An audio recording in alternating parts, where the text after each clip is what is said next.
ನಮಸ್ಕಾರ ಸ್ನೇಹಿತರೆ, welcome to VPIS academy YouTube channel. ನಾನು ವೆಂಕಟೇಶ್ ಪಾಟೀಲ್ ಅಂತ.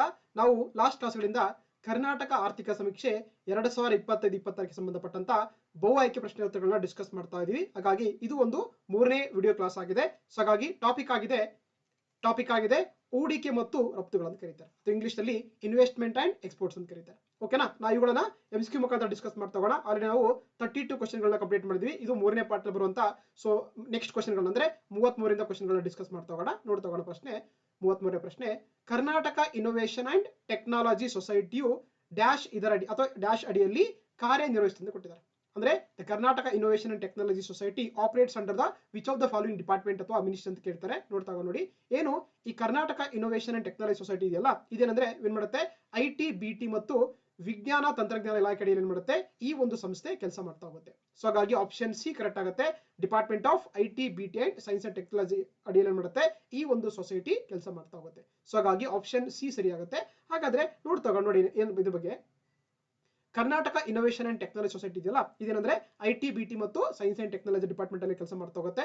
ಇದರ ಮುಖ್ಯ ಉದ್ದೇಶ ಅಂದ್ರೆ ಆಕ್ಚುಲಿ ಹೂಡಿಕೆಗಳನ್ನ ಉತ್ತೇಜಿಸುವಂತದ್ದು, ಜೊತೆಗೆ ಸುಗಮಗೊಳಿಸುವಂತದ್ದು ಏನಂದ್ರೆ ಈ ಒಂದು ಸೊಸೈಟಿಯ ಮುಖ್ಯ ಉದ್ದೇಶವಾಗಿದೆ. ಜೊತೆಗೆ ಇದೇನಂದ್ರೆ ಒಂದು ಕರ್ನಾಟಕ ಅಂದ್ರೆ ಕೈಗಾರಿಕಾ ಸ್ನೇಹ ಅಂತ ಕರೀತಾರೆ. ಅಂದ್ರೆ ಇಂಡಸ್ಟ್ರಿ ಫ್ರೆಂಡ್ಲಿ ಆಗಿರುವಂತಹ ಆಕ್ಟ್ ಮುಖಾಂತರ ಕೂಡ ಅಂದ್ರೆ ಇದನ್ನ ಇದು ಮಾಡುವಂತದ್ದು ಈ ಒಂದು ಸೊಸೈಟಿಲಿ ಕೆಲಸ ಮಾಡ್ತಾ ಹೋಗುತ್ತೆ. ಓಕೆನಾ? ಸೊ ವಿಶೇಷವಾಗಿ ಇದು ಪ್ರತಿಷ್ಠಿತ ಜಾಗತಿಕ ಹೂಡಿಕೆಯ ತಾಣವಾಗಿರುವಂತದ್ದು ಈ ಒಂದು ಸೊಸೈಟಿಯ ಮುಖ್ಯ ಉದ್ದೇಶ ಅಂತ ಹೇಳ್ಬೋದು ನಾವು. Okay, yes. ಹಾಗಾಗಿ option C is right answer ಆಗುತ್ತೆ. ನೆಕ್ಸ್ಟ್ ನೋಡ್ತಾ ಹೋಗೋಣ. 34ನೇ ಪ್ರಶ್ನೆ, IT ನೀತಿ ಅಥವಾ ಕರ್ನಾಟಕ ಇನ್ಫಾರ್ಮೇಶನ್ ಟೆಕ್ನಾಲಜಿ ಅಥವಾ ಮಾಹಿತಿ ತಂತ್ರಜ್ಞಾನ ಕಾಯ್ದೆ ಅಥವಾ ನೀತಿ ಇದೆಯಲ್ಲ 2025-23 ಈ ಕೆಳಗಿನ ಯಾವ 4 ಕಾರ್ಯತಂತ್ರಗಳು ಅಂತ ಕರೀತಾರೆ. ಅಂದ್ರೆ ಕಾರ್ಯತಂತ್ರ ಅಂದ್ರೆ ಸ್ತಂಭಗಳು ಅಂತಂದ್ರೆ ಪಿಲ್ಲರ್ಸ್ ಅಂತ ಕರೀತಾರೆ. ಕಾರ್ಯತಂತ್ರ ಸ್ತಂಭಗಳ ಮೇಲೆ ಆಧಾರಿತವಾಗಿದೆ ಅಂತ ಕೇಳ್ತಾರೆ. ಹೌದಾ? ಸೊ ಹಾಗಾಗಿ ಒಂದು ಪಾಲಿಸಿ ಮಾಡಿದ್ದಾರೆ ನಮ್ಮ ರಾಜ್ಯದಲ್ಲಿ. ಯಾವುದು? IT ಪಾಲಿಸಿ 2025-31 ಮಾಡಿದ್ದಾರೆ. ಓಕೆ, ಇದೇನಂದ್ರೆ ಈ ಪಾಲಿಸಿ ಇದೆಯಲ್ಲ, ಇದು 4 ಪಿಲ್ಲರ್ ಮೇಲ್ಗಡೆ ಅಥವಾ 4 ಒಂದು ಕಾರ್ಯತಂತ್ರ ಸ್ತಂಭಗಳ ಮೇಲೆ ಏನಾಗುತ್ತೆ, ಇದು ಕೆಲಸ ಮಾಡ್ತಾ ಹೋಗುತ್ತೆ ಅಂತ ಹೇಳ್ತಾರೆ. ಹಾಗಾದ್ರೆ ಯಾವ್ದಂತ ಕೇಳ್ತಾರೆ ನೋಡಿ. ಏನು ಈ IT ಪಾಲಿಸಿ 25-20 ಇದೆಯಲ್ಲ, 30 ಇದೆಯಲ್ಲ, ಇದೇನ್ ಮಾಡುತ್ತೆ, ಸೊ ವಿಶೇಷವಾಗಿ ಸ್ಮಾರ್ಟ್ ಅಂಡ್ ಗ್ರೀನ್ ಇನ್ಫ್ರಾಸ್ಟ್ರಕ್ಚರ್ ಅಂತ ಬರುತ್ತೆ ಅದ್ರ ಮೇಲ್ಗಡೆ. ಅದೇ ರೀತಿ future ready talent, business ready support ಮತ್ತು ಮಾರ್ಕೆಟ್ ಆಕ್ಸಲರೇಷನ್ ಇದೆಯಲ್ಲ, ಈ ಒಂದು 4 ಪಿಲ್ಲರ್ ಮೇಲೆ ಅಂದ್ರೆ ಆಕ್ಚುಲಿ ಈ ಒಂದು ಪಾಲಿಸಿನ ಡೆವಲಪ್ ಮಾಡಿದ್ದಾರೆ. ಸೊ ಹಾಗಾಗಿ ಆಪ್ಷನ್ 3 ಅಥವಾ ಸಿ ಅಥವಾ 3 ಕರೆಕ್ಟ್ ಆಗುತ್ತೆ. ಓಕೆ, ನೋಡ್ತಾ ನೋಡಿ, ನಮಗೆ ಸರಳದಲ್ಲಿ ಮೆನ್ಷನ್ ಮಾಡ್ತಾ ಹೋಗ್ತಾರೆ. ಸೊ ನಮ್ಮ ರಾಜ್ಯದಲ್ಲಿ ಏನಂದ್ರೆ, ಸೊ ಗೊತ್ತಿರುವಂತೆ Karnataka is the IT hub of India ಅಂತ ಕರೀತಾರೆ ಅಲ್ವಾ? ಸೊ ಹಾಗಾಗಿ ಅದಕ್ಕೋಸ್ಕರ ಏನ್ ಮಾಡಿದ್ದಾರೆ, ನಮ್ಮ ರಾಜ್ಯದಲ್ಲಿ ಒಂದು ಪಾಲಿಸಿ ಮಾಡಿದ್ದಾರೆ. ಅದು ಕರ್ನಾಟಕ IT ನೀತಿ 2025-30 ಮಾಡಿದ್ದಾರೆ. ಇದನ್ನ ಯಾವಾಗಂದ್ರೆ 2025 ಏನು ಬೆಂಗಳೂರಿನ ಟೆಕ್ ಸಮಿಟ್ ಆಯ್ತಲ್ಲ, ಅಲ್ಲಿ ಏನಂದ್ರೆ ಈ ಒಂದು ನೀತಿಯನ್ನ ಅನುಗುಣಗೊಳಿಸ್ತಾ ಹೋಗ್ತಾರೆ.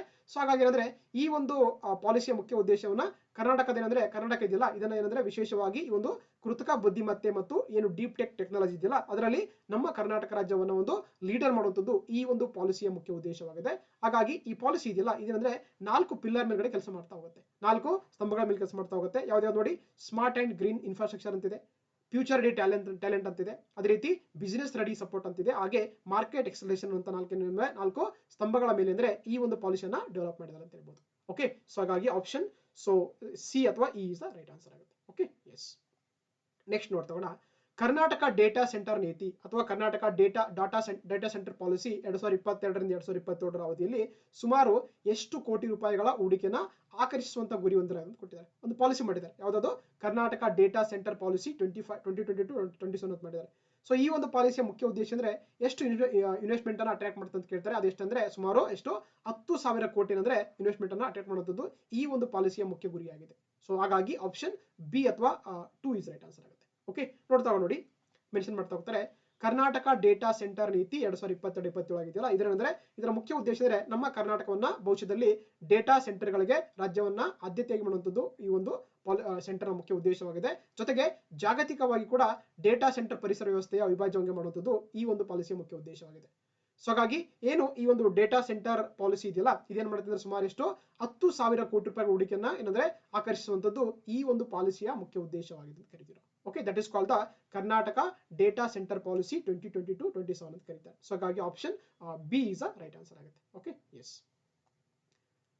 ನೆಕ್ಸ್ಟ್ ನೋಡ್ತಾ ಹೋಗೋಣ. 36ನೇ ಪ್ರಶ್ನೆ, ಕರ್ನಾಟಕ ಸೈಬರ್ ಭದ್ರತಾ ನೀತಿ 2024 2024 ಮುಖ್ಯ ಉದ್ದೇಶಗಳಂತ ಕೇಳ್ತಾರೆ ಹೌದಾ. What are the main objectives of the Karnataka cyber security policy 2024-29 ಅಂತ ಕೇಳ್ತಾರೆ. ನೋಡಿ ಇಲ್ಲೆಲ್ಲ ಕೊಟ್ಟಂತವೆಲ್ಲ ಆಗಿದೆ. ಅಂದ್ರೆ ಸುರಕ್ಷಿತ ಮತ್ತು ಸ್ಥಿತಿಸ್ಥಾಪಕ ಡಿಜಿಟಲ್ ವ್ಯವಸ್ಥೆಯನ್ನು ನಿರ್ವಹಿಸುವಂಥದ್ದು, ಅಂದ್ರೆ build A secure and resilient digital system ಅಂತಿದೆ. ಹೌದು, ಇದು ಕೂಡ ಒಂದು ಉದ್ದೇಶ. ಹೌದು. ಎರಡನೇದು ನಿರ್ಣಾಯಕ ಮೂಲ ಸೌಕರ್ಯಗಳನ್ನ ರಕ್ಷಿಸುವಂಥದ್ದು, ಅಂದ್ರೆ safe guarding the critical infrastructure ಅಂತಿದೆ. ಮೂರನೇದು ಸೈಬರ್ ಭದ್ರತಾ ಜಾಗೃತಿಯನ್ನ ಉತ್ತೇಜಿಸುವಂಥದ್ದು, ಅಂದ್ರೆ ಪ್ರಮೋಟಿಂಗ್ ದ ಸೈಬರ್ ಸೆಕ್ಯೂರಿಟಿ ಅವೇರ್ನೆಸಸ್ ಅಂತ ಕರೀತಾರೆ. ಸೊ ಹಾಗಾಗಿ ಏನಂದ್ರೆ ಇಲ್ಲಿ ಕೊಟ್ಟಂತ ಎಲ್ಲೋ ಏನಾಗಿದೆ ಅಂದ್ರೆ ಆಕ್ಚುಲಿ ಈ ಒಂದು ಕರ್ನಾಟಕ ಸೈಬರ್ ಭದ್ರತಾ ಪಾಲಿಸಿಯ ಒಂದು ಮುಖ್ಯ ಉದ್ದೇಶಗಳಾಗಿದೆ. ಸೊ ಹಾಗಾಗಿ option D all of the above is the right answer ಆಗುತ್ತೆ. ಓಕೆ, ನೋಡ್ತಾ ನೋಡಿ ಮೆನ್ಷನ್ ಮಾಡ್ತಾ ಹೋಗ್ತಾರೆ ಸರ್ವೇದಲ್ಲಿ ನಮಗೆ. ಸೊ ಏನು ಒಂದು ಪಾಲಿಸಿ ನೀತಿ ಮಾಡಿದ್ದಾರೆ, ಯಾವುದು ಕರ್ನಾಟಕ ಸೈಬರ್ ಭದ್ರತಾ ನೀತಿ 2024-29 ಅಂತ ಮಾಡಿದ್ದಾರೆ. ಯಾಕಂದ್ರೆ ನಿಮ್ಗೆಲ್ಲ ಗೊತ್ತಿರುವಂತೆ ಪ್ರಸ್ತುತ ಏನಂದ್ರೆ ಆಕ್ಚುಲಿ ಏನಾಗುತ್ತೆ, ಸಾಕಷ್ಟು ಒಂದು ಸೈಬರ್ ಫ್ರಾಡ್ಸ್ ಆಗ್ತಾಗುತ್ತೆ ಅಲ್ವಾ. ಯಾಕಂದ್ರೆ ನಾವೆಲ್ಲ ಏನಾಗಿದೆ ಆನ್ಲೈನ್ ವರ್ಲ್ಡ್ ಅಲ್ಲಿ ಬದುಕ್ತಾ ಇದೀವಿ. ಸೊ ಹಾಗಾಗಿ ಸೈಬರ್ ಸೆಕ್ಯೂರಿಟಿ ಒಂದು ಬಹಳ ಇಂಪಾರ್ಟೆಂಟ್ ಆಗ್ತಾ ಹೋಗುತ್ತೆ. ಸೊ ಹಾಗಾಗಿ ಈ ಪಾಲಿಸಿ ಮಾಡ್ತಾ ಹೋಗ್ತಾರೆ. ಸೊ ಈ ಪಾಲಿಸಿಯ ಮುಖ್ಯ ಉದ್ದೇಶ ಅಂದ್ರೆ ಕರ್ನಾಟಕವನ್ನ ಸುರಕ್ಷಿತ ಮತ್ತು ಸ್ಥಿರ ಡಿಜಿಟಲ್ ಪರಿಸರ ವ್ಯವಸ್ಥೆಯನ್ನ ಸ್ಥಾಪಿಸುವಂಥದ್ದು, ಜೊತೆಗೆ ಸೈಬರ್ ಭದ್ರತಾ ನೀತಿ ಅಂದ್ರೆ ಆಕ್ಚುಲಿ ಡಿಜಿಟಲ್ ಆರ್ಥಿಕತೆಯಲ್ಲಿ ನಂಬಿಕೆ ಮೂಡಿಸುವಂಥದ್ದು, ಮತ್ತಿಗೆ ವಿಶ್ವಾಸಾರ್ಹತೆಯನ್ನು ಗೊಳಿಸುವಂಥದ್ದು, ಜೊತೆಗೆ ನಿರ್ಣಾಯಕ ಮೂಲಸೌಕರ್ಯವನ್ನು ರಕ್ಷಿಸುವಂಥದ್ದು, ಜೊತೆಗೆ ಸೈಬರ್ ಸುರಕ್ಷತೆಯ ಜಾಗೃತಿಯನ್ನು ಮುಚ್ಚಿಸುವಂಥದ್ದು, ಹಾಗೆ ದತ್ತಾಂಶಗಳ ರಕ್ಷಣೆಗೆ ಭದ್ರತಾ ತಂತ್ರಜ್ಞಾನಗಳನ್ನು ಕೂಡ ಬಲಪಡಿಸುವಂಥದ್ದು ಈ ಒಂದು ನೀತಿಯ ಮುಖ್ಯ ಉದ್ದೇಶ ಅಂತ ಕರಿತೀವಿ. ಓಕೆ, ಸೊ ಹಾಗಾಗಿ ಇಲ್ಲಿ ಕೊಟ್ಟಂತ ಎಲ್ಲೋ ಕೂಡ ಆಗುತ್ತೆ. ಹಾಗಾಗಿ option D all of the above is the right answer. Okay, next ನೋಡ್ತಾ ಹೋಗೋಣ. 37ನೇ ಪ್ರಶ್ನೆ. ಕರ್ನಾಟಕ ಜಾಗತಿಕ ಸಾಮರ್ಥ್ಯ ನೀತಿಗಳ ಕೇಂದ್ರಗಳ ನೀತಿ ಅಂತ ಮಾಡಿದ್ದಾರೆ, ಅಂತ ಪಾಲಿಸಿ ಮಾಡಿದ್ದಾರೆ. ಯಾವುದು Karnataka global capability centre policy 2024-2029 ಉದ್ದೇಶಗಳಂತ ಕೇಳ್ತಾರೆ ಹೌದಾ. What are the objectives of the Karnataka global capability centres policy 2024-29 ಅಂತ ಕೇಳ್ತಾರೆ. ಸೊ ಇಲ್ಲಿ ಏನಂದ್ರೆ ನೋಡಿ, ಈ ಪಾಲಿಸಿಯ ಮುಖ್ಯ ಉದ್ದೇಶ ಏನಂದ್ರೆ ನಮ್ಮ ರಾಜ್ಯದಲ್ಲಿ ಸುಮಾರು 3.5 ಲಕ್ಷ ಉದ್ಯೋಗ ಸೃಷ್ಟಿ ಅಂತ ಹೇಳ್ತೀವಿ, ಅಂದ್ರೆ creating of the 3.5 lakhs jobs, ಇದು ಕೂಡ ಒಂದು ಉದ್ದೇಶ ಆಗಿದೆ. ಅದೇ ರೀತಿ 500 ಹೊಸ ಜಾಗತಿಕ ಸಾಮರ್ಥ್ಯ ಕೇಂದ್ರಗಳನ್ನ ಆಕರ್ಷಿಸುವಂಥದ್ದು, ಅಂದ್ರೆ attracting the 500 new global capability centre ಅಂದ್ರೆ ಇದು ಮಾಡೋದು ಆಕರ್ಷಿಸುವಂಥದ್ದು. ಜೊತೆಗೆ 2029 ಕರ್ನಾಟಕದ ಆರ್ಥಿಕತೆಗೆ ಸುಮಾರು $50 ಬಿಲಿಯನ್ ಕೊಡುಗೆ ನೀಡುವಂಥದ್ದು, ಅಂದ್ರೆ contributing the $50 million to Karnataka by 2029 ಅಂತ ಕೇಳ್ತಾರೆ. ಸೊ ಹಾಗಾಗಿ ಇಲ್ಲಿ ಕೊಟ್ಟು ಏನಾಗಿದೆ ಎಲ್ಲವೂ ಕೂಡ ಕರ್ನಾಟಕ ಜಾಗತಿಕ ಸಾಮರ್ಥ್ಯ ಕೇಂದ್ರಗಳ ನೀತಿಯ ಪಾಲಿಸಿಯ ಅಂದ್ರೆ ಮುಖ್ಯ ಉದ್ದೇಶಗಳಾಗಿದೆ. ಸೊ ಹಾಗಾಗಿ option D all of the above is the right answer ಆಗುತ್ತೆ, ಅಥವಾ ಮೇಲಿನೆಲ್ಲವೂ ಕೂಡ ಸರಿಯಾಗುತ್ತೆ. ನೋಡಿ ನಮಗೆ ಮೆನ್ಷನ್ ಮಾಡ್ತಾ ಹೋಗ್ತಾರೆ ಸರ್ವೇದಲ್ಲಿ. ಸೊ ಕರ್ನಾಟಕ ಜಾಗತಿಕ ಕೇಂದ್ರ ನೀತಿ 2024-29 ಅಂತ ಕರೀತಾರೆ. ಇಂಗ್ಲಿಷ್ ಅಲ್ಲಿ ನಾವು ಕರ್ನಾಟಕ ಗ್ಲೋಬಲ್ ಕೆಪಾಬಿಲಿಟಿ ಸೆಂಟರ್ ಅಂತ ಕರೀತಾರೆ ಹೌದಾ. ಇದು ಪಾಲಿಸಿ ಮಾಡಿದೆ. ಈ ಪಾಲಿಸಿಯ ಮುಖ್ಯ ಉದ್ದೇಶ ಅಂದ್ರೆ ಭಾರತವನ್ನ ಅಂದ್ರೆ ಇದು ನೋಡಿ ಕರ್ನಾಟಕ ಇದೆಯಲ್ಲ, ಇದು ಭಾರತದ ಮೊದಲ ಜಾಗತಿಕ ಸಾಮರ್ಥ್ಯ ಕೇಂದ್ರ ಆಗಿದೆ. ನೋಡಿ ಏನು ಈ ಪಾಲಿಸಿ ಇದ್ರ ಮುಖಾಂತರ ಮಾಡಿದೆ ಅಂದ್ರೆ ನಮ್ಮ ದೇಶದಲ್ಲೇ ಮೊಟ್ಟ ಮೊದಲ ರಾಜ್ಯದ ನಮ್ಮ ಕರ್ನಾಟಕ ಆಗಿದೆ. ಸೊ ಹಾಗಾಗಿ ಇದರ ಮುಖ್ಯ ಉದ್ದೇಶ ಅಂದ್ರೆ ನೋಡಿ 2022 ಅಂದ್ರೆ ಸುಮಾರು ನಮ್ಮ ರಾಜ್ಯದಲ್ಲಿ 500 ಹೊಸ ಜಿಸಿಸಿಗಳು ಆಕರ್ಷಿಸುವಂಥದ್ದು, ಜೊತೆಗೆ ಈ ಪಾಲಿಸಿ ಮುಖಾಂತರ ಸುಮಾರು 3.5 ಲಕ್ಷ ಉದ್ಯೋಗ ಸೃಷ್ಟಿಸುವಂಥದ್ದು ಕೂಡ ಈ ಒಂದು ಪಾಲಿಸಿಯ ಮುಖ್ಯ ಉದ್ದೇಶವಾಗಿದೆ. ಅದರ ಜೊತೆಗೆ ಏನಂದ್ರೆ ನಮ್ಮ ಕರ್ನಾಟಕದ ಆರ್ಥಿಕತೆಗೆ ಎಷ್ಟಂದ್ರೆ ಸುಮಾರು 50 ಶತಕೋಟಿ ಅಮೆರಿಕನ್ ಡಾಲರ್ ಒಂದು ಆರ್ಥಿಕತೆ ನೀಡುವಂಥದ್ದು ಕೂಡ ಮಾಡುವಂಥದ್ದು ಈ ಒಂದು ಪಾಲಿಸಿಯ ಮುಖ್ಯ ಉದ್ದೇಶ ಅಂತ ಕರಿಬಹುದು ನಾವು. ಓಕೆ, ಇಲ್ಲಿ ಏನಂದ್ರೆ ಉದ್ಯೋಗ ಸೃಷ್ಟಿ ಮಾಡ್ತಾ ಹೋಗ್ತಾರೆ, ಮತ್ತೆ ಇನೋವೇಷನ್ಸ್ ಅನ್ನು ಪ್ರಮೋಟ್ ಮಾಡ್ತಾ ಹೋಗ್ತಾರೆ, ಇನ್ಫ್ರಾಸ್ಟ್ರಕ್ಚರ್ ಡೆವಲಪ್ಮೆಂಟ್ ಮಾಡ್ತಾ ಹೋಗ್ತಾರೆ. ಸೊ ಹಾಗೆ ಸ್ಕಿಲ್ ಡೆವಲಪ್ಮೆಂಟ್ ಮಾಡ್ತಾ ಹೋಗ್ತಾರೆ ಈ ಒಂದು ಪಾಲಿಸಿ ಮುಖಾಂತರ ಅಂತ ಹೇಳ್ಬೋದು. ಓಕೆ, ಎಸ್, ಹಾಗಾಗಿ option D is the right answer ಆಗುತ್ತೆ. ನೆಕ್ಸ್ಟ್ ನೋಡ್ತಾ ಹೋಗೋಣ. ಒಂದು ಸ್ಕೀಮ್ ಮಾಡಿರೋ ಹೊಸದಾಗಿ ನಿಪುಣ ಕರ್ನಾಟಕ ಕಾರ್ಯಕ್ರಮವು ಕೆಳಗಿನ ಯಾವುದಕ್ಕೆ ಸಂಬಂಧಪಟ್ಟಿದೆ ಅಂತ ಕೇಳ್ತಾರೆ. ದ ನಿಪುಣ ಕರ್ನಾಟಕ ಪ್ರೋಗ್ರಾಮ್ ಈಸ್ ರಿಲೇಟೆಡ್ ಅಂತ ಕೇಳ್ತಾರೆ. ಸೊ ಏನು ನೋಡಿ ಹೆಸರಲ್ಲೇ ಇದೆ, ನಿಪುಣ ಅಂತಂದ್ರೆ ಏನು ಗೊತ್ತಲ್ವಾ. ನಿಪುಣ ಅಂದ್ರೆ ಕೌಶಲ್ಯಯುತವಂತ ವ್ಯಕ್ತಿ ಅಂತ ಕರಿತೀವಿ ನಾವು, ಕೌಶಲ್ಯ ಉಳ್ಳವಂತ ವ್ಯಕ್ತಿ ಅಥವಾ ಅಂತ ಕರೀತಾರೆ. ಸೊ ಹಾಗಾಗಿ ನಿಪುಣ ಅಂತಂದ್ರೆ ಕರ್ನಾಟಕ ಕಾರ್ಯಕ್ರಮ ಮುಖ್ಯ ಉದ್ದೇಶ ಅಂದ್ರೆ ಆಕ್ಚುಲಿ ಇದು ಏನಂದ್ರೆ ವಿಶೇಷವಾಗಿ ಕೌಶಲ್ಯ ಅಭಿವೃದ್ಧಿ ಅಥವಾ ಸ್ಕಿಲ್ ಡೆವಲಪ್ಮೆಂಟ್ ಗೆ ಸಂಬಂಧಪಟ್ಟಂತೆ ಏನಾಗಿದೆ ಒಂದು ಯೋಜನೆಯಾಗಿದೆ. ಸೊ ಹಾಗಾಗಿ option C is the right answer ಆಗ್ತಾ ಹೋಗುತ್ತೆ. ನೋಡಿ ನೋಡ್ತಾ ಹೋಗೋಣ. ಒಂದು ಸ್ಕೀಮ್ ಮಾಡಿದ್ದಾರೆ 2024 ಯಾವ್ದೋ ಸ್ಕೀಮ್, ಅದು ನಿಪುಣ ಕರ್ನಾಟಕ ಅಂತ ಕರೀತಾರೆ. ನೋಡಿ ಈ ನಿಪುಣ ಕರ್ನಾಟಕದ ಮುಖ್ಯ ಉದ್ದೇಶ ಅಂದ್ರೆ ಇಲ್ಲಿ ಹೆಸರು ಹೇಳ್ತಾ ಇದೆ ಅಂದ್ರೆ ಸ್ಥಳೀಯವಾಗಿ ಕೌಶಲ್ಯ ಹೊಂದಿ ಜಾಗತಿಕವಾಗಿ ಕೆಲಸ ಮಾಡಿ ಅಂತ ಕರೀತಾರೆ, ಅಂದ್ರೆ ಸ್ಕಿಲ್ ಲೋಕಲಿ ವರ್ಕ್ ಗ್ಲೋಬಲ್ ಅಂತ ಕರೀತಾರೆ. ಸೊ ಇದನ್ನ ಏನ್ ಮಾಡಿದ್ರೆ 2024 ಈ ಒಂದು ಸ್ಕೀಮ್ ಅನ್ನ ಲಾಂಚ್ ಮಾಡ್ತಾ ಹೋಗ್ತಾರೆ. ಸೊ ಹಾಗಾಗಿ ಇದರ ಮುಖ್ಯ ಉದ್ದೇಶ ಅಂದ್ರೆ ನಮ್ಮ ಕರ್ನಾಟಕದ ಯೂತ್ಸ್ ಅನ್ನ ಉದ್ಯೋಗಾವಕಾಶ ಹೆಚ್ಚಿಸುವ ಸಲುವಾಗಿ ಅಂದ್ರೆ ಮತ್ತು ಉದ್ಯಮದ ಅವಶ್ಯಕತೆಗಳು ಹಾಗೆ ಅಸ್ತಿತ್ವವಿರುವಂತಹ ಕೌಶಲ್ಯ ಮಟ್ಟಗಳ ನಡುವೆ ಅಂತರವನ್ನು ಏನಂದ್ರೆ ಕಡಿಮೆಗೊಳಿಸುವಂತದ್ದು ಈ ಒಂದು ನಿಪುಣ ಕರ್ನಾಟಕದ ಮುಖ್ಯ ಉದ್ದೇಶವಾಗಿದೆ. ಜೊತೆಗೆ ಈ ಒಂದು ಯೋಜನೆ ಮುಖಾಂತರ ನಮ್ಮ ರಾಜ್ಯದ ಯುವಕರಲ್ಲಿ ವಿಶೇಷವಾಗಿ ಪ್ರಸ್ತುತವಾಗಿ ಏನಂದ್ರೆ ಸೊ ಟಾಪ್ ಅಲ್ಲಿರುವಂತ ಸೊ ಮಾಹಿತಿ ತಂತ್ರಜ್ಞಾನ ಐಟಿ ಆಗಿರ್ಬೋದು, ಬಿಟಿ ಆಗಿರ್ಬೋದು, ಆಮೇಲೆ ಎಐ ಆಗಿರ್ಬೋದು, ಡೇಟಾ ಸೈನ್ಸ್ ಆಗಿರ್ಬೋದು, ಈ ತರದ ಸಂಬಂಧಪಟ್ಟಂತೆ ಏನ್ ಮಾಡ್ತಾರೆ ಅವರಿಗೆ ಒಂದು ಅಭಿವೃದ್ಧಿ ಅಂದ್ರೆ ಕೌಶಲ್ಯ ಅಭಿವೃದ್ಧಿಪಡಿಸುವುದು ಈ ಒಂದು ಸ್ಕೀಮ್ ನ ಮುಖ್ಯ ಉದ್ದೇಶವಾಗಿದೆ. ದಟ್ ಈಸ್ ಕಾಲ್ಡ್ ದ ನಿಪುಣ ಕರ್ನಾಟಕ ಕಾರ್ಯಕ್ರಮ ಅಂತ ಕರೀತಾರೆ. ಇದನ್ನ 2024 ನಮ್ಮ ರಾಜ್ಯ ಏನಂದ್ರೆ ಲಾಂಚ್ ಮಾಡಿದೆ. ಓಕೆ, ಸೊ ಹಾಗಾಗಿ option C is right answer ಆಗುತ್ತೆ. ನೆಕ್ಸ್ಟ್ ನೋಡ್ತಾ ಹೋಗೋಣ. 39ನೇ ಪ್ರಶ್ನೆ, ಕರ್ನಾಟಕ ಎಕ್ಸಲರೇಷನ್ ನೆಟ್ವರ್ಕ್ ಡ್ಯಾಶ್ಗೆ ಸಂಬಂಧಪಟ್ಟಿದೆ ಅಂತ ಕೇಳ್ತಾರೆ. ಕರ್ನಾಟಕ ಎಕ್ಸಲರೇಷನ್ ನೆಟ್ವರ್ಕ್ ಈಸ್ ಅಂತ ಕೇಳ್ತಾರೆ. ನೋಡಿ, ಎಕ್ಸಲರೇಷನ್ ಅಂತಂದ್ರೆ ನಮ್ಗೆ ಗೊತ್ತಾಗುತ್ತೆ, ಒಂದು ಬೂಸ್ಟ್ ಮಾಡ್ತಿದ್ದಿಲ್ಲ. ಯಾವ್ದಿದು ವಿಶೇಷವಾಗಿದೆ ಅಂದ್ರೆ ನವೋದ್ಯಮಗಳಿಗೆ ಸಂಬಂಧಪಟ್ಟಂತದ್ದು, ಅಥವಾ ಇದೊಂದು it's related to the startups ಅಂತ ಕರೀತಾರೆ. ಸೊ ಹಾಗಾಗಿ option C is a right answer ಆಗ್ತಾ ಹೋಗುತ್ತೆ. ನೋಡ್ತಾ ನೋಡಿ, ಒಂದು ಪ್ರೋಗ್ರಾಮ್ ಮಾಡ್ತಾ ಹೋಗ್ತಾರೆ, ಕರ್ನಾಟಕ ಎಕ್ಸಲರೇಷನ್ ನೆಟ್ವರ್ಕ್ ಅಂತ ಕರೀತಾರೆ. ಸೊ ಇದೇನಂದ್ರೆ ಭಾರತದಲ್ಲೇ ಮೊಟ್ಟ ಮೊದಲ ರಾಜ್ಯ ಏನಂದ್ರೆ ಈ ತರ ಕಾರ್ಯಕ್ರಮ ಮಾಡ್ತಾ ಹೋಗುತ್ತೆ. ಸೊ ಹಾಗಾಗಿ ಇದನ್ನ ನಾವು ಕರ್ನಾಟಕ ಎಕ್ಸಲರೇಷನ್ ನೆಟ್ವರ್ಕ್ ಅಂತ ಕರಿತಿದ್ದು, ಭಾರತ ಮೊದಲ ರಾಜ್ಯ ಉಪಕ್ರಮ ಅಂತ ಕರಿತಾ ಹೋಗ್ತಾರೆ, ಅಂದ್ರೆ ಇನ್ಸ್ಟಿಟ್ಯೂಟ್ ಅಂತ ಕರಿತಾ ಹೋಗ್ತಾರೆ. ಸೊ ಹಾಗಾಗಿ ಇದರ ಮುಖ್ಯ ಉದ್ದೇಶ ಅಂದ್ರೆ ವಿಶೇಷವಾಗಿ ಅಂದ್ರೆ ಸೊ ಎಲ್ಲಿ ಯಾವ ಒಂದು ಸ್ಟಾರ್ಟ್ಅಪ್ಗಳು ಬೆಳವಣಿಗೆ ಅಂತಿರುತ್ತೆ ಅವುಗಳನ್ನ ಬೆಂಬಲಿಸುವಂತದ್ದು ಈ ಒಂದು ನೆಟ್ವರ್ಕ್ ನ ಮುಖ್ಯ ಉದ್ದೇಶವಾಗಿದೆ. ಜೊತೆಗೆ ಅವೆಲ್ಲ ಹಲವಾರು ತರ ಸಹಾಯ ಮಾಡ್ತಾ ಹೋಗುತ್ತೆ. ಅವುಗಳಿಗೆ ಅಂದ್ರೆ ಒಂದು ಸ್ಟ್ರಕ್ಚರಲ್ ಗೈಡೆನ್ಸ್ ಕೊಡ್ತಾ ಹೋಗುತ್ತೆ, ಆಮೇಲೆ ನಿಧಿ ಸಂಗ್ರಹಣೆ ನೆರವು ಕೊಡ್ತಾ ಹೋಗುತ್ತೆ, ಗ್ರಾಹಕರಿಗೆ ಅವಕಾಶ ಕೊಡ್ತಾ ಹೋಗುತ್ತೆ, IP ಸೇವೆಗಳು, ಆಮೇಲೆ ಗೋ ಟು ಮಾರ್ಕೆಟ್ ಒಂದು ಸಾಫ್ಟ್ವೇರ್ಗಳ ಮುಖಾಂತರ ಅಂದ್ರೆ ಅವುಗಳಿಗೆ ಬೆಂಬಲ ಕೊಡ್ತಾ ಹೋಗುತ್ತೆ. ಸೊ ಹಾಗಾಗಿ ಅಂದ್ರೆ ಇದು ವಿಶೇಷವಾಗಿ ಸ್ಟಾರ್ಟ್ಅಪ್ಗಳಿಗೆ ಸಂಬಂಧಪಟ್ಟಂತ ಒಂದು ಯೋಜನೆ ಅಂತ ಕರಿತೀವಿ. Okay, that is called the Karnataka acceleration network ಅಂತ ಕರೀತಾರೆ. ಸೊ ಹಾಗಾಗಿ option C is a right answer. Next ನೋಡ್ತಾ ಹೋಗೋಣ, 40ನೇ ಪ್ರಶ್ನೆ, ಕ್ವಾಂಟಮ್ ನೀತಿಯ ಅಡಿಯಲ್ಲಿ ಯಾವುದನ್ನ ಸ್ಥಾಪಿಸಲು ಉದ್ದೇಶಿಸಲಾಗಿದೆ ಅಂತ ಕರೀತಾರೆ. ನೋಡಿ, ಒಂದು ಕ್ವಾಂಟಮ್ ಪಾಲಿಸಿ ಅಥವಾ ಕ್ವಾಂಟಮ್ ರೋಡ್ ಮ್ಯಾಪ್ ಅಂತ ಮಾಡಿದ್ದಾರೆ ರೀಸೆಂಟ್ ಆಗಿ ನಮ್ಮ ರಾಜ್ಯದಲ್ಲಿ. ಸೊ ಹಾಗಾದ್ರೆ ಈ ಒಂದು ನೀತಿಯ ಮುಖ್ಯ ಉದ್ದೇಶ ಅಂತ ಕೇಳ್ತಾರೆ. ನೋಡಿ, ಇದರ ಮುಖ್ಯ ಉದ್ದೇಶ ಅಂದ್ರೆ ನಮ್ಮ ಕರ್ನಾಟಕ ರಾಜ್ಯದಲ್ಲಿ ಕ್ವಾಂಟಮ್ ಹಾರ್ಡ್ವೇರ್ ಪಾರ್ಕ್ ಅನ್ನ ಸ್ಥಾಪಿಸುವಂತದ್ದು, ಜೊತೆಗೆ ಅಂತಾರಾಷ್ಟ್ರೀಯ ಸಲಹಾ ಮಂಡಳಿಯನ್ನ ಸ್ಥಾಪಿಸುವಂತದ್ದು, ಜೊತೆಗೆ ಕ್ವಾಂಟಮ್ ಇನ್ನೋವೇಷನ್ ವಲಯಗಳನ್ನ ಸ್ಥಾಪಿಸುವಂತದ್ದು ಈ ಒಂದು ಪಾಲಿಸಿಯ ಮುಖ್ಯ ಉದ್ದೇಶವಾಗಿದೆ. ಸೊ ಹಾಗಾಗಿ ಇಲ್ಲಿ ಕೊಟ್ಟಂತ ಎಲ್ಲವೂ ಕೂಡ ಆಪ್ಷನ್ ಡಿ ಕರೆಕ್ಟ್ ಆಗುತ್ತೆ, ಮೇಲಿನ ಕೂಡ ಸರಿ ಆಗುತ್ತೆ. ನೋಡ್ತಾ ಹೋಗೋಣ. ಸೊ ಕ್ವಾಂಟಮ್ ರೋಡ್ ಮ್ಯಾಪ್ ಅಂತ ಮಾಡಿದ್ದಾರೆ ರೀಸೆಂಟ್ ಆಗಿ. ಇದೇನಂದ್ರೆ ವಿಶೇಷವಾಗಿ ಈ ಒಂದು ಕ್ವಾಂಟಮ್ ಮಿಷನ್ ಮತ್ತು ಕ್ವಾಂಟಮ್ ನೀತಿ ಅಂದ್ರೆ ಪ್ರಾರಂಭಿಸುವಂತದ್ದು ಈ ಒಂದು ರೋಡ್ ಮ್ಯಾಪ್ ನ ಮುಖ್ಯ ಉದ್ದೇಶವಾಗಿದೆ. ಇದರಲ್ಲಿ ಏನ್ ಮಾಡ್ತಾರೆ ಅಂತ ಹೇಳಿದ್ರೆ ನಮ್ಮ ರಾಜ್ಯದಲ್ಲಿ ಕ್ವಾಂಟಮ್ ಹಾರ್ಡ್ವೇರ್ ಪಾರ್ಕ್ ಅನ್ನು ಮಾಡ್ತಾರೆ ಅಂತ ಹೇಳಿದ್ದಾರೆ. ಜೊತೆಗೆ ಅಂತಾರಾಷ್ಟ್ರೀಯ ಸಲಹಾ ಮಂಡಳಿಯನ್ನು ಸ್ಥಾಪಿಸುವಂತ ಹೇಳ್ತೀವಿ. ಜೊತೆಗೆ ಇಲ್ಲಿ ವಿಶೇಷವಾಗಿ ಅಂದ್ರೆ ಕ್ವಾಂಟಮ್ ಇನ್ನೋವೇಷನ್ ವಲಯಗಳನ್ನು ಕೂಡ ರಚಿಸುವಂತದ್ದು ಈ ಒಂದು ರೋಡ್ ಮ್ಯಾಪ್ ನ ಮುಖ್ಯ ಉದ್ದೇಶವಾಗಿದೆ. ಜೊತೆಗೆ ಇದರ ಮುಖಾಂತರ ನಮ್ಮ ರಾಜ್ಯದಲ್ಲಿ ಸುಮಾರು 10,000ಕ್ಕಿಂತ ಹೆಚ್ಚು ಏನಂದ್ರೆ ಉದ್ಯೋಗಗಳ ಸೃಷ್ಟಿಯಾಗುತ್ತೆ. ಜೊತೆಗೆ 100+ ಏನಂದ್ರೆ ಒಂದು ಕ್ವಾಂಟಮ್ಗಳ ಪೋಷಣೆ ಆಗ್ತಾ ಹೋಗುತ್ತೆ. ಜೊತೆಗೆ 150+ ಏನಂದ್ರೆ ಒಂದು ಪೇಟೆಂಟ್ಗಳ ಸಲ್ಲಿಕೆ ಆಗುವಂತದ್ದು ಈ ಒಂದು ಮಿಷನ್ ಕಾಣ್ತಾ ಹೋಗ್ತೀವಿ. ಓಕೆ, ಸೊ ಹಾಗಾಗಿ option so D all of the above is right answer ಆಗುತ್ತೆ. ಓಕೆ, ನೆಕ್ಸ್ಟ್ ನೋಡ್ತಾ ಹೋಗೋಣ, 41ನೇ ಪ್ರಶ್ನೆ, the full form of the term art park ಅಂತ ಇದೆ ನೋಡಿ. ಆಕ್ಚುಲಿ ಒಂದು ARTPRK ಅಂತ ಇದೆ. ಈ ಆರ್ಟ್ ಪಾರ್ಕ್ ನ ಫುಲ್ ಫಾರ್ಮ್ ಕೇಳ್ತಾರೆ, ವಿಸ್ತೃತ ರೂಪ ಕೇಳ್ತಾರೆ, ಹೌದಾ? ಸೊ ಹಾಗಾಗಿ ಆರ್ಟ್ ಪಾರ್ಕ್ ನ ಫುಲ್ ಫಾರ್ಮ್ ಬಂದಿನಂದ್ರೆ ನೋಡಿ, ಎ ಅಂದ್ರೆ ಆರ್ಟಿಫಿಷಿಯಲ್ ಇಂಟೆಲಿಜೆನ್ಸಿ ಅಂದ್ರೆ ಕೃತಕ ಬುದ್ಧಿಮತ್ತೆ, ಆರ್ ಅಂದ್ರೆ ಎ ಅಂದ್ರೆ ಗೊತ್ತಾಯ್ತಲ್ವಾ, ಎ ಅಂದ್ರೆ ಕೃತಕ ಬುದ್ಧಿಮತ್ತೆ ಅಂತ ಕರಿತೀವಿ, ಆರ್ಟಿಫಿಷಿಯಲ್ ಇಂಟೆಲಿಜೆನ್ಸ್ ಅಂತ ಕರೀತಾರೆ. ಆರ್ ಅಂದ್ರೆ ರೋಬೋಟಿಕ್ಸ್ ಇದೆ, ಆಮೇಲೆ ಪಾರ್ಕ್ ಅಂದ್ರೆ ಆರ್ಟ್ ಅಂದ್ರೆ ಆಕ್ಚುಲಿ RT ಅಂದ್ರೆ ರೋಬೋಟಿಕ್ಸ್ ಅಂತ ಕರಿತೀವಿ, ಪಾರ್ಕ್ ಅಂದ್ರೆ ಪಾರ್ಕ್ ಅಂತ ಕರಿತಾ ಹೋಗ್ತಾರೆ. ಸೊ ಏನಾಗಿದೆ ಫುಲ್ ಫಾರ್ಮ್, ಆರ್ಟ್ ಪಾರ್ಕ್ ಅಂದ್ರೆ ಆರ್ಟಿಫಿಷಿಯಲ್ ಇಂಟೆಲಿಜೆನ್ಸಿ ರೋಬೋಟಿಕ್ಸ್ ಪಾರ್ಕ್ ಅಂತ ಕರೀತಾರೆ. ಸೊ ಹಾಗಾಗಿ option B is right answer ಆಗುತ್ತೆ. ನೋಡಿ ನಿಮಗೆ ನೋಡ್ತಾ ಹೋಗ್ತಾರೆ. ಸೊ ಹಾಗಾಗಿ ಟಿ ಅಂದ್ರೆ ಟೆಕ್ನಾಲಜಿ ಬರುತ್ತೆ, ಸಾರಿ. ಓಕೆ, ಹೌದಾ? ನೋಡಿ, ಆರ್ಟ್ ಪಾರ್ಕ್ ಅಂತ ಮಾಡಿದ್ದಾರೆ. ಆರ್ಟ್ ಪಾರ್ಕ್ ಅಂದ್ರೆ ಎ ಅಂದ್ರೆ AI ಕೃತಕ ಬುದ್ಧಿಮತ್ತೆ ಆರ್ಟಿಫಿಷಿಯಲ್ ಇಂಟೆಲಿಜೆನ್ಸಿ, ಆರ್ ಅಂದ್ರೆ ರೋಬೋಟಿಕ್ಸ್ ಇದೆ, ಟಿ ಅಂದ್ರೆ ಟೆಕ್ನಾಲಜಿ ಪಾರ್ಕ್ ಅಂತ ಕರೀತಾರೆ. ಎಲ್ಲಿ ಮಾಡಿರೋದ್ನ, ಇದು ನಮ್ಮ ಬೆಂಗಳೂರಿನ ಇಂಡಿಯನ್ ಇನ್ಸ್ಟಿಟ್ಯೂಟ್ ಆಫ್ ಸೈನ್ಸ್ ಅಥವಾ ಭಾರತೀಯ ವಿಜ್ಞಾನಗಳ ಸಂಸ್ಥೆ ಇದೆಯಲ್ಲ, ಅಲ್ಲಿ ಅಂದ್ರೆ ಈ ಒಂದು ಪಾರ್ಕ್ ಅನ್ನು ಲಾಂಚ್ ಮಾಡಿದ್ದಾರೆ. ಯಾರು ಲಾಂಚ್ ಮಾಡಿದ್ದಾರೆ? ಲಾಂಚ್ ಮಾಡಿದ್ದು KTech ಸೆಂಟರ್ ಆಫ್ ಎಕ್ಸಲೆನ್ಸ್ ಅಂದ್ರೆ ಈ ಒಂದು ಪಾರ್ಕ್ ಮಾಡಿದ್ದಾರೆ. ನೋಡಿ, ಇದನ್ನ 2022ರಲ್ಲಿ ಮಾಡ್ತಾ ಈ ಒಂದು ಸಂಸ್ಥೆಯನ್ನ ಒಂದು ಪಾರ್ಕ್ ಅನ್ನ ಮಾಡ್ತಾ ಹೋಗ್ತಾರೆ. ಇದು ವಿಶೇಷವಾಗಿ ಅಂದ್ರೆ ಒಂದು 3 ಸಂಸ್ಥೆಗಳ ಒಂದು ಏನಂದ್ರೆ ಕೋಆಪರೇಷನ್ ಮುಖಾಂತರ ಮಾಡಿರುವಂತಾಗಿದೆ. ಒಂದು ಟ್ರೈ ಪಾರ್ಟಿ ಅಗ್ರಿಮೆಂಟ್ ಅಂತ ಕರೀತಾರೆ. ಯಾರ ಮಧ್ಯೆ? Karnataka innovation and technology society ಇದಕ್ಕೆ ಇನ್ವಾಲ್ವ್ಮೆಂಟ್ ಆಗಿದೆ, ಗವರ್ಮೆಂಟ್ ಆಫ್ ಕರ್ನಾಟಕ ಮತ್ತೆ IHub ಆರ್ಟ್ ಪಾರ್ಕ್ ಆಗಿದೆ, ಜೊತೆಗೆ ಇಂಡಿಯನ್ ಇನ್ಸ್ಟಿಟ್ಯೂಟ್ ಆಫ್ ಸೈನ್ಸ್ ಅಂದ್ರೆ ಆಕ್ಚುಲಿ ಈ 3 ಕೂಡ್ಕೊಂಡಿದ್ರೆ ನಮ್ಮ ಒಂದು ರಾಜ್ಯದಲ್ಲಿ ಏನ್ ಮಾಡಿದ್ದಾರೆ, ಈ ಒಂದು ಆರ್ಟ್ ಪಾರ್ಕ್ ಅನ್ನ 2022 ಲಾಂಚ್ ಮಾಡಿದ್ದಾರೆ. ಸೊ ಹಾಗಾದ್ರೆ ಇದರ ಮುಖ್ಯ ಉದ್ದೇಶ ಏನಂದ್ರೆ ನೋಡಿ, ಇದೇನಂದ್ರೆ ವಿಶೇಷವಾಗಿ ನಮ್ಮ ಒಂದು ಏನು ಜಗತ್ತಲ್ಲಿ ಇರುತ್ತಿರುವಂತಹ ಪ್ರಸ್ತುತವಾಗಿರುವಂತಹ ಸೊ ಕೃತಕ ಬುದ್ಧಿಮತ್ತೆ ರೋಬೋಟಿಕ್ಸ್ ಟೆಕ್ನಾಲಜಿಗಳಂತಂದ್ರೆ ಇನೋವೇಷನ್ ತರುವಂತದ್ದು, ಜೊತೆಗೆ ಈ ಒಂದು ಟೆಕ್ನಾಲಜಿಗಳ ಮುಖಾಂತರ ವಿಶೇಷವಾಗಿ ಆರೋಗ್ಯ ಕ್ಷೇತ್ರ, ಕೃಷಿ ಕ್ಷೇತ್ರ ಮತ್ತೆ ಮೊಬಿಲಿಟಿ ಕ್ಷೇತ್ರದಲ್ಲಿ ಅಂದ್ರೆ ಒಂದು ಆವಿಷ್ಕಾರ ತರುವಂತದ್ದು ಈ ಒಂದು ಆರ್ಟ್ ಪಾರ್ಕ್ ನ ಮುಖ್ಯ ಉದ್ದೇಶವಾಗಿದೆ. ಓಕೆನಾ? ಸೊ ಹಾಗಾಗಿ ನಮಗೆ ಸರದ್ರು ಕೂಡ ಮೆನ್ಷನ್ ಮಾಡ್ತಾ ನೋಡಿ, ಆರ್ಟ್ ಪಾರ್ಕ್, ಹೌದಾ? ಸೊ ಅಂದ್ರೆ robotics, autonomous system, artificial intelligence ನೋಡುವುದು ಈ ಒಂದು ಆರ್ಟ್ ಪಾರ್ಕ್ ನ ಮುಖ್ಯ ಉದ್ದೇಶವಾಗಿದೆ.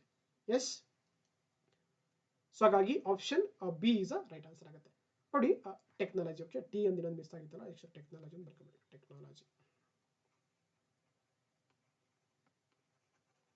ಓಕೆ, ಜೊತೆಗೆ ಹಲವಾರು ಇದು ಮಾಡ್ತಾ ಹೋಗ್ತಾರೆ ನೋಡಿ. ಇನ್ನೊಂದು ಯಾವ್ದಂದ್ರೆ so semiconductor fabulous accelerator lab ಅಂತ ಮಾಡಿದ್ದಾರೆ. ಅದೇ ರೀತಿ ಸೆಮಿಕಂಡಕ್ಟರ್ ಫ್ಯೂಚರ್ ಆಕ್ಸಲರೇಟರ್ ಲ್ಯಾಬ್ ಅಂತ ಕೂಡ ಮಾಡಿದ್ದಾರೆ. ಇವೆಲ್ಲ ಕೂಡ ನಿಮಗೆ ಗೊತ್ತಿರಬೇಕಾಗುತ್ತೆ. Okay, yes. ನೆಕ್ಸ್ಟ್ ನೋಡ್ತಾ ಹೋಗೋಣ.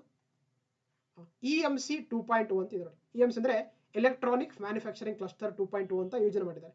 ಯೋಜನೆಯಡಿ ಕರ್ನಾಟಕ ಸರ್ಕಾರವು ಎಷ್ಟು ಕೈಗಾರಿಕಾ ಭೂಭಾಗಗಳನ್ನ ಗುರುತಿಸಿ ಅಂತ ಕೇಳ್ತಾರೆ. ಈ ಒಂದು ಏನು ಕ್ಲಸ್ಟರ್ ಮಾಡಿದಾರಲ್ವಾ, ಇದರಲ್ಲಿ ಎಷ್ಟು ಕ್ಲಸ್ಟರ್ಗಳನ್ನ ಭೂಭಾಗ ಮಾಡಿದೆ ಅಂತ ಕೇಳ್ತಾ ಹೋಗ್ತಾರೆ. ನೋಡಿ, ಏನು ಈ ಎಲೆಕ್ಟ್ರಾನಿಕ್ ಮ್ಯಾನುಫ್ಯಾಕ್ಚರಿಂಗ್ ಕ್ಲಸ್ಟರ್ 2.2 ಇದೆಯಲ್ಲ, ಇದರಲ್ಲಿ ಏನು ಮಾಡಿದ್ದಾರೆ, ಸುಮಾರು 4 ಏನ್ ಮಾಡಿದ್ದಾರೆ ಕೈಗಾರಿಕಾ ಭೂಭಾಗಗಳು ಏನ್ ಮಾಡಿದ್ದಾರೆ ಗುರುತು ಮಾಡಿದ್ದಾರೆ. ಸೊ ಹಾಗಾಗಿ option C is a right answer ಆಗುತ್ತೆ, ಅದು 3 ಇಸ್ ಅ ರೈಟ್ ಆನ್ಸರ್ ಆಗುತ್ತೆ. ನೋಡಿ, ನಮಗೆ ಸರ್ವದಲ್ಲಿ ಮೆನ್ಷನ್ ಮಾಡ್ತಾ ಹೋಗ್ತಾರೆ. ಸೊ ಎಲೆಕ್ಟ್ರಾನಿಕ್ ಮ್ಯಾನುಫ್ಯಾಕ್ಚರಿಂಗ್ ಕ್ಲಸ್ಟರ್ 2.1 ಅಂತ ಮಾಡಿದ್ದಾರೆ. ಇದು ಏನಂದ್ರೆ, ಇದು ವಿಶೇಷವಾಗಿ ಭಾರತ ಸರ್ಕಾರದ ಎಲೆಕ್ಟ್ರಾನಿಕ್ ಮತ್ತು ಮಾಹಿತಿ ತಂತ್ರಜ್ಞಾನ ಸಚಿವಾಲಯ ಅಂದ್ರೆ ಈ ಒಂದು ಸೆಂಟರ್ಗಳನ್ನ ಸ್ಥಾಪಿತ ಮಾಡ್ತಾ ಹೋಗಿದ್ದಾರೆ. ಸೊ ಇದರಲ್ಲಿ ಏನ್ ಮಾಡಿದ್ದಾರೆ ಅಂದ್ರೆ, ನೋಡಿ, ನಮ್ಮ ರಾಜ್ಯದಲ್ಲಿ ಬಂದಾಗ ಸುಮಾರು ಎಷ್ಟು 4 ಕೈಗಾರಿಕಾ ಭೂಭಾಗಗಳು ಏನ್ ಮಾಡಿದ್ದಾರೆ ಗುರುತಿಸಿದ್ದಾರೆ. ಯಾವ್ದು ಮೈಸೂರು ಜಿಲ್ಲೆಯ ಕೋಚನಹಳ್ಳಿ ಕೈಗಾರಿಕಾ ಪ್ರದೇಶ, ಬೆಂಗಳೂರು ಗ್ರಾಮಾಂತರ ಜಿಲ್ಲೆಯ ಆದಿನಾರಾಯಣ ಹೊಸಹಳ್ಳಿ ಕೈಗಾರಿಕಾ ಪ್ರದೇಶ, ಅದೇ ರೀತಿ ತುಮಕೂರು ಜಿಲ್ಲೆಯ ವಸಂತ ನರಸಾಪುರ ಕೈಗಾರಿಕಾ ಪ್ರದೇಶ, ಹಾಗೆ ಧಾರವಾಡ ಜಿಲ್ಲೆಯ ಕೋಟೂರು ಬೇಳೂರು ಕೈಗಾರಿಕಾ ಪ್ರದೇಶ ಮಾಡಿದ್ದಾರೆ. ಓಕೆನಾ. ಸೊ ಹಾಗಾಗಿ ಆಪ್ಷನ್ 4 ಅಥವಾ 3, 4 ಏನ್ ಮಾಡಿದ್ದಾರೆ ಕೈಗಾರಿಕಾ ಭೂಭಾಗಗಳನ್ನ ಗುರುತಿಸಿ ಮಾಡಿದ್ದಾರೆ ಅಂತ ಹೇಳ್ಬೋದು. ಸೊ ಒಂದು ಮೈಸೂರಲ್ಲಿ, ಬೆಂಗಳೂರು ಗ್ರಾಮಾಂತರ ಜಿಲ್ಲೆಯಲ್ಲಿ, ತುಮಕೂರಲ್ಲಿ ಮತ್ತೆ ಧಾರವಾಡಲ್ಲಿ. ಓಕೆ. ಸೊ ಹಾಗಾಗಿ option C is right answer ಆಗುತ್ತೆ. ನೆಕ್ಸ್ಟ್ ನೋಡ್ತಗೋಣ 43ನೇ ಪ್ರಶ್ನೆ. ಲಹರಿ ಇದು ಕೆಳಗಿನ ಯಾವ ಸೌಲಭ್ಯಕ್ಕೆ ಸಂಬಂಧಪಟ್ಟಿದೆ ಅಂತ ಕೇಳ್ತಾರೆ. ಲಹರಿ ಅಂತ ರೀಸೆಂಟ್ ಆಗಿ ಒಂದು ಇನಿಷಿಯೇಟಿವ್ ಮಾಡಿದ್ದಾರೆ. ಏನಿದು ನೋಡಿ, ಲಹರಿ ಅಂದ್ರೆ ಇದೊಂದು ಎಲೆಕ್ಟ್ರಾನಿಕ್ಸ್ ಪರೀಕ್ಷೆ, ಟೆಸ್ಟಿಂಗ್ ಆಫ್ ಎಲೆಕ್ಟ್ರಾನಿಕ್ಸ್, ಮತ್ತೆ ಇದೊಂದು ಏನ್ ಮಾಡುತ್ತೆ ಸರ್ಟಿಫಿಕೇಶನ್ ಪ್ರೋಗ್ರಾಮ್ ಅಂತ ಕರೀತಾರೆ. ಇದೊಂದ್ರೆ ಪ್ರಮಾಣೀಕರಣ ಸೌಲಭ್ಯ ಕೊಡುವುದು ಈ ಒಂದು ಲಹರಿ ಕಾರ್ಯಕ್ರಮದ ಇದರ ಮುಖ್ಯ ಉದ್ದೇಶ ಅಂತ ಕರೀತಾರೆ. ಸೊ ಹಾಗಾಗಿ option B is right answer ಆಗ್ತಾ ಹೋಗುತ್ತೆ. ನೋಡಿ, ನೋಡ್ತಾ ಹೋಗೋಣ, ಮೆನ್ಷನ್ ಮಾಡ್ತಾ ಹೋಗ್ತಾರೆ ನಮಗೆ. ಸೊ ಮೈಸೂರಲ್ಲಿ ಏನ್ ಮಾಡಿದ್ದಾರೆ ಅಂದ್ರೆ ESDM ಅಂತ ಕರೀತಾರೆ.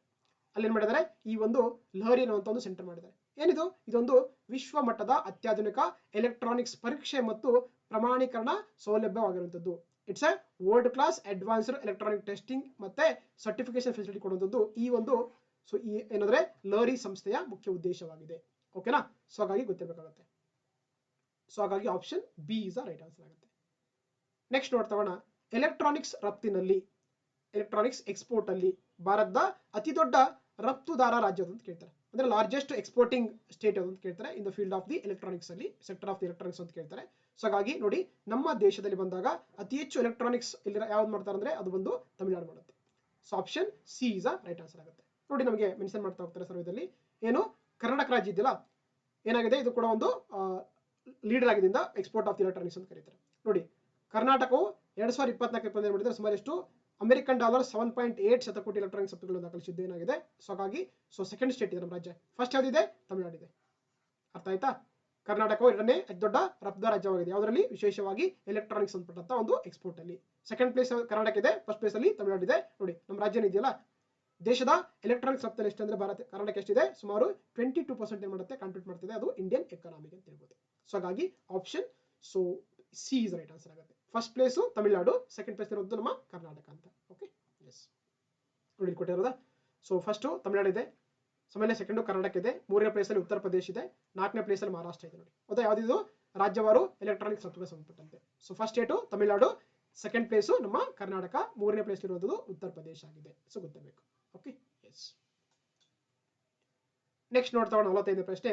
ಈ ಕೆಳಗಿನ ಯಾವ ಹೇಳಿಕೆಗಳು ಸರಿಯಾಗಿ ಹೊಂದಿಕೆಯಾಗುವುದಿಲ್ಲ ಅಂತ ಕೇಳ್ತಾರೆ. Which of the following statements R not correctly matched ಅಂತ ಕೇಳ್ತಾರೆ. ಹೌದಾ, ನೋಡ್ತಾ. ಸೊ ಫಸ್ಟ್ ಆಪ್ಷನ್ ಜೀವ ವಿಜ್ಞಾನ ಉದ್ಯಾನವನ ಇದೆಯಲ್ಲ, ಇದಿರುವಂತದ್ದು ಬೆಂಗಳೂರಲ್ಲಿ ಅಂತಿದೆ. ಎಸ್, ಹೌದು. ಏನಂದ್ರೆ ದ ಲೈಫ್ ಸೈನ್ಸ್ ಪಾರ್ಕ್ ಇದೆಯಲ್ಲ, it is located in the Bengaluru. So first option correct ಆಗಿದೆ, ಹೊಂದಾಣಿಕೆ ಸರಿಯಾಗಿದೆ.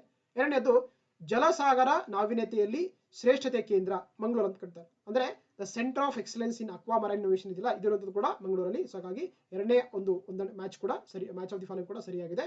ಮೂರನೇದು ಬಯೋ ಇನ್ಫಾರ್ಮೆಟಿಕ್ಸ್ ಮತ್ತು ಅನ್ವಯಿಕ ಜೈವಿಕ ತಂತ್ರಜ್ಞಾನ ಸಂಸ್ಥೆ ಇರೋದು ಕೂಡ ಇದು ಬೆಂಗಳೂರಲ್ಲಿ. ಅಂದ್ರೆ institute of bio informatics and applied biotechnology ಇದೆಯಲ್ಲ, ಈ ಸಂಸ್ಥೆ ಇರೋದ್ರಿಂದ ಇದು ಕೂಡ ಬೆಂಗಳೂರಲ್ಲಾಗಿದೆ. ಸೊ ಹಾಗಾಗಿ ಇಲ್ಲಿ ಯಾವುದು ಕೂಡ ತಪ್ಪಾಗಿ ಹೊಂದಾಣಿಕೆ ಆಗಿಲ್ಲ, ಎಲ್ಲೂ ಕೂಡ ಏನಂದ್ರೆ ಸರಿಯಾಗಿ ಹೊಂದಾಣಿಕೆಯಾಗಿದೆ. ಸೊ ಹಾಗಾಗಿ ಆಪ್ಷನ್ ಡಿ ಮೇಲ್ನ ಯಾವುದು ಕೂಡ ಅಲ್ಲ ಅಂತ ಹೇಳ್ತೀವಿ. ಸೊ ಹಾಗಾಗಿ option D none of the above is right answer ಆಗುತ್ತೆ. ನೋಡಿ, ನಮಗೆ ಸರ್ವದಲ್ಲಿ ಮೆನ್ಷನ್ ಮಾಡ್ತಾ ಹೋಗ್ತಾರೆ. ಸೊ ಏನು institute for bio informatics and applied biotechnology ಸಂಸ್ಥೆ ಇದೆಯಲ್ಲ, ಇದಿರುವಂತದ್ದು ನಮ್ಮ ಬೆಂಗಳೂರಲ್ಲಿ. ಸೊ ಇದನ್ನು ಶಾರ್ಟ್ ಕಟ್ ಆಗಿ IBAB ಅಂತ ಕರೀತಾರೆ, ಗೊತ್ತಿರಬೇಕು ನಿಮಗೆ. ಎಸ್. ಅದೇ ರೀತಿ ನೆಕ್ಸ್ಟ್ ನೋಡೋದಾದ್ರೆ centre of excellence in aqua marine innovation ಇದೆಯಲ್ಲ, ಇದಿರುವಂತದ್ದು ಮಂಗಳೂರಲ್ಲಿ. ಸೊ ಹಾಗಾಗಿ ಇದು ಕೂಡ ಗೊತ್ತಿರಬೇಕಾಗುತ್ತೆ. ಇನ್ನೊಂದು ಸೊ ಯಾವುದು ಬೆಂಗಳೂರು ಲೈಫ್ ಸೈನ್ಸ್ ಪಾರ್ಕ್ ಇದೆಯಲ್ಲ, ಇದಿರುವಂತದ್ದು ಕೂಡ ಬೆಂಗಳೂರಲ್ಲಿ. ಸೊ ಹಾಗಾಗಿ ಇಲ್ಲಿ ಕೊಟ್ಟಂತ ಎಲ್ಲವೂ ಕೂಡ ಸರಿಯಾಗಿದೆ. ಹಾಗಾಗಿ ಆಪ್ಷನ್ ಡಿ ಯಾವುದು ಮೇಲ್ ಯಾವುದು ಕೂಡ ತಪ್ಪಾದ ಹೊಂದಾಣಿಕೆ ಆಗಿಲ್ಲ. ಸೊ ಹಾಗಾಗಿ option D none of the above is right answer ಆಗುತ್ತೆ. Okay, okay. ನೆಕ್ಸ್ಟ್ ನೋಡ್ತಾ ಮುಂದಿನ ಪ್ರಶ್ನೆ 46ನೇ ಪ್ರಶ್ನೆ. ವಿ ಎಸ್ಕಲೇಟ್ ಕಾರ್ಯಕ್ರಮ ಅಂತ ಮಾಡಿದ್ದಾರೆ ರೀಸೆಂಟ್ ಆಗಿ. ಆದ್ರೆ ಇದು ಕೆಳಗಿನ ಯಾವುದಕ್ಕೆ ಸಂಬಂಧಪಟ್ಟಿದೆ ಅಂತ ಕೇಳ್ತಾರೆ.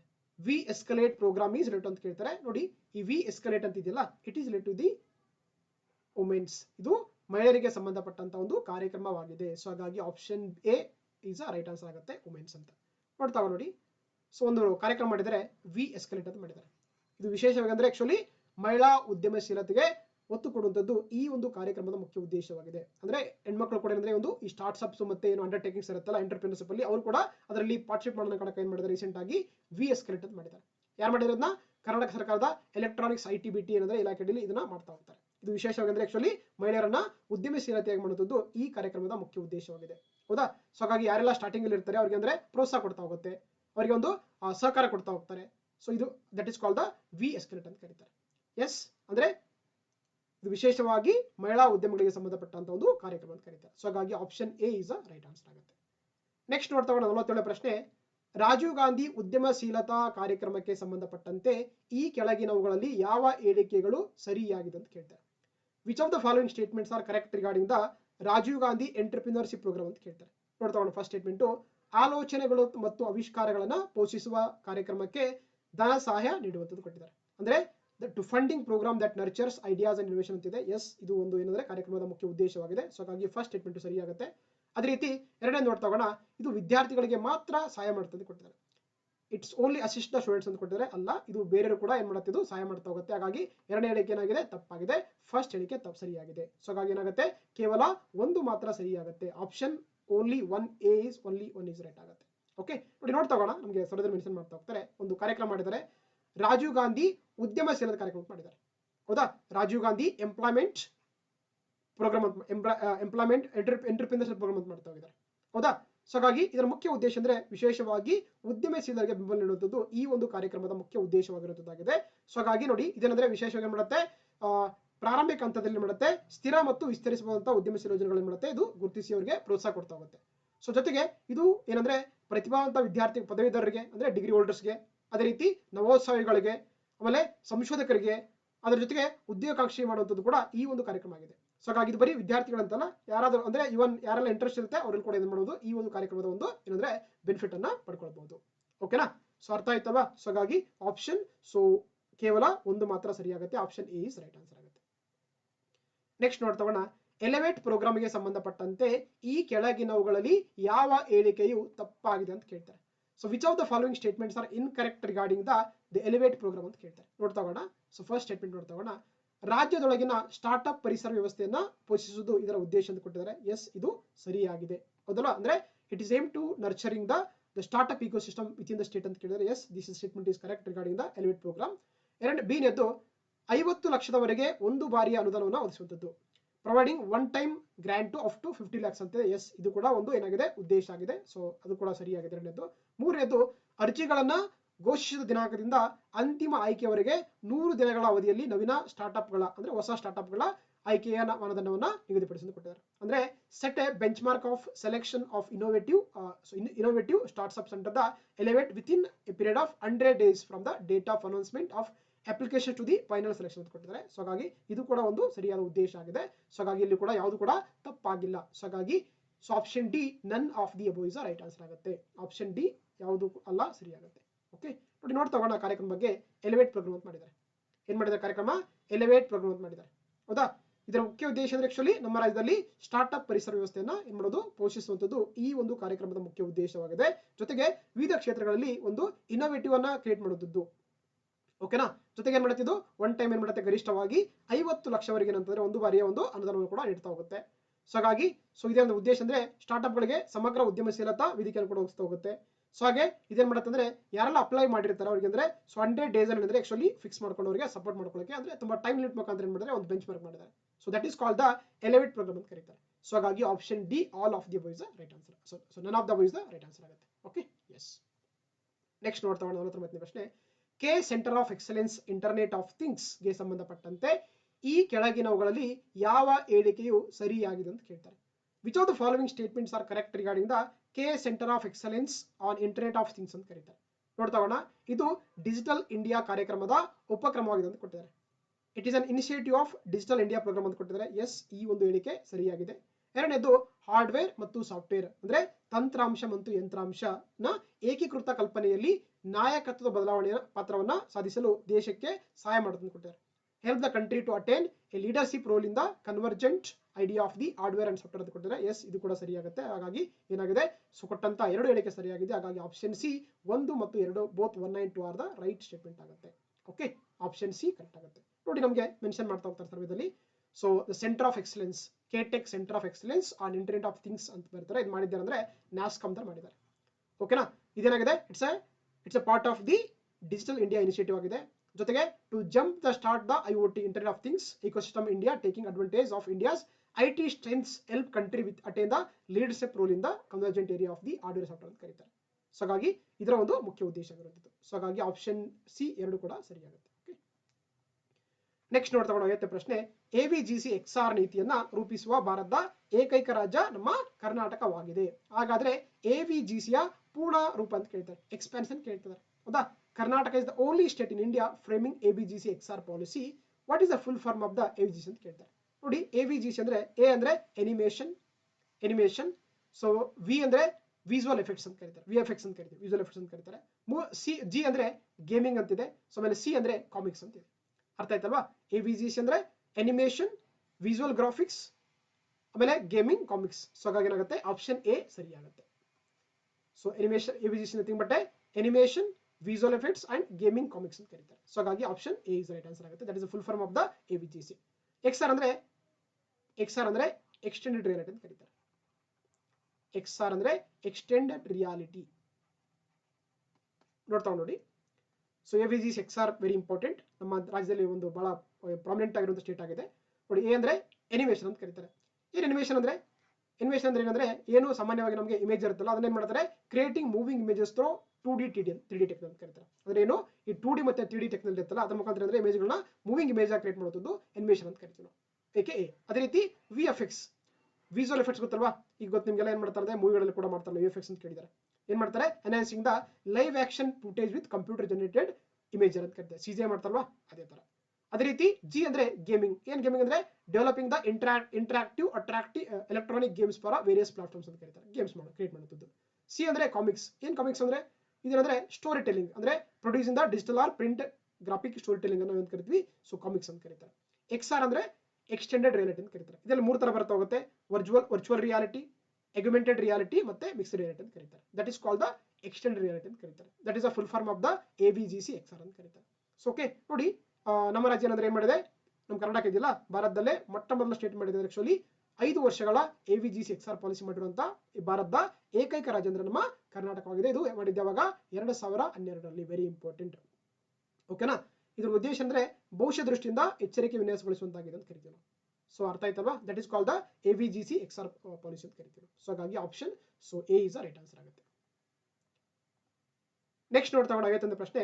ಕರ್ನಾಟಕದ ಆರ್ಥಿಕ ಸಮೀಕ್ಷೆ 2025-26 ಪ್ರಕಾರ ಕರ್ನಾಟಕ ರಫ್ತು ಕಾರ್ಯಕ್ಷಮತೆಗೆ ಸಂಬಂಧಪಟ್ಟಂತೆ ಈ ಕೆಳಗಿನವುಗಳಲ್ಲಿ ಯಾವ ಹೇಳಿಕೆಯು ತಪ್ಪಾಗಿದೆ ಅಂತ ಕೇಳ್ತಾರೆ. ಹೌದಾ?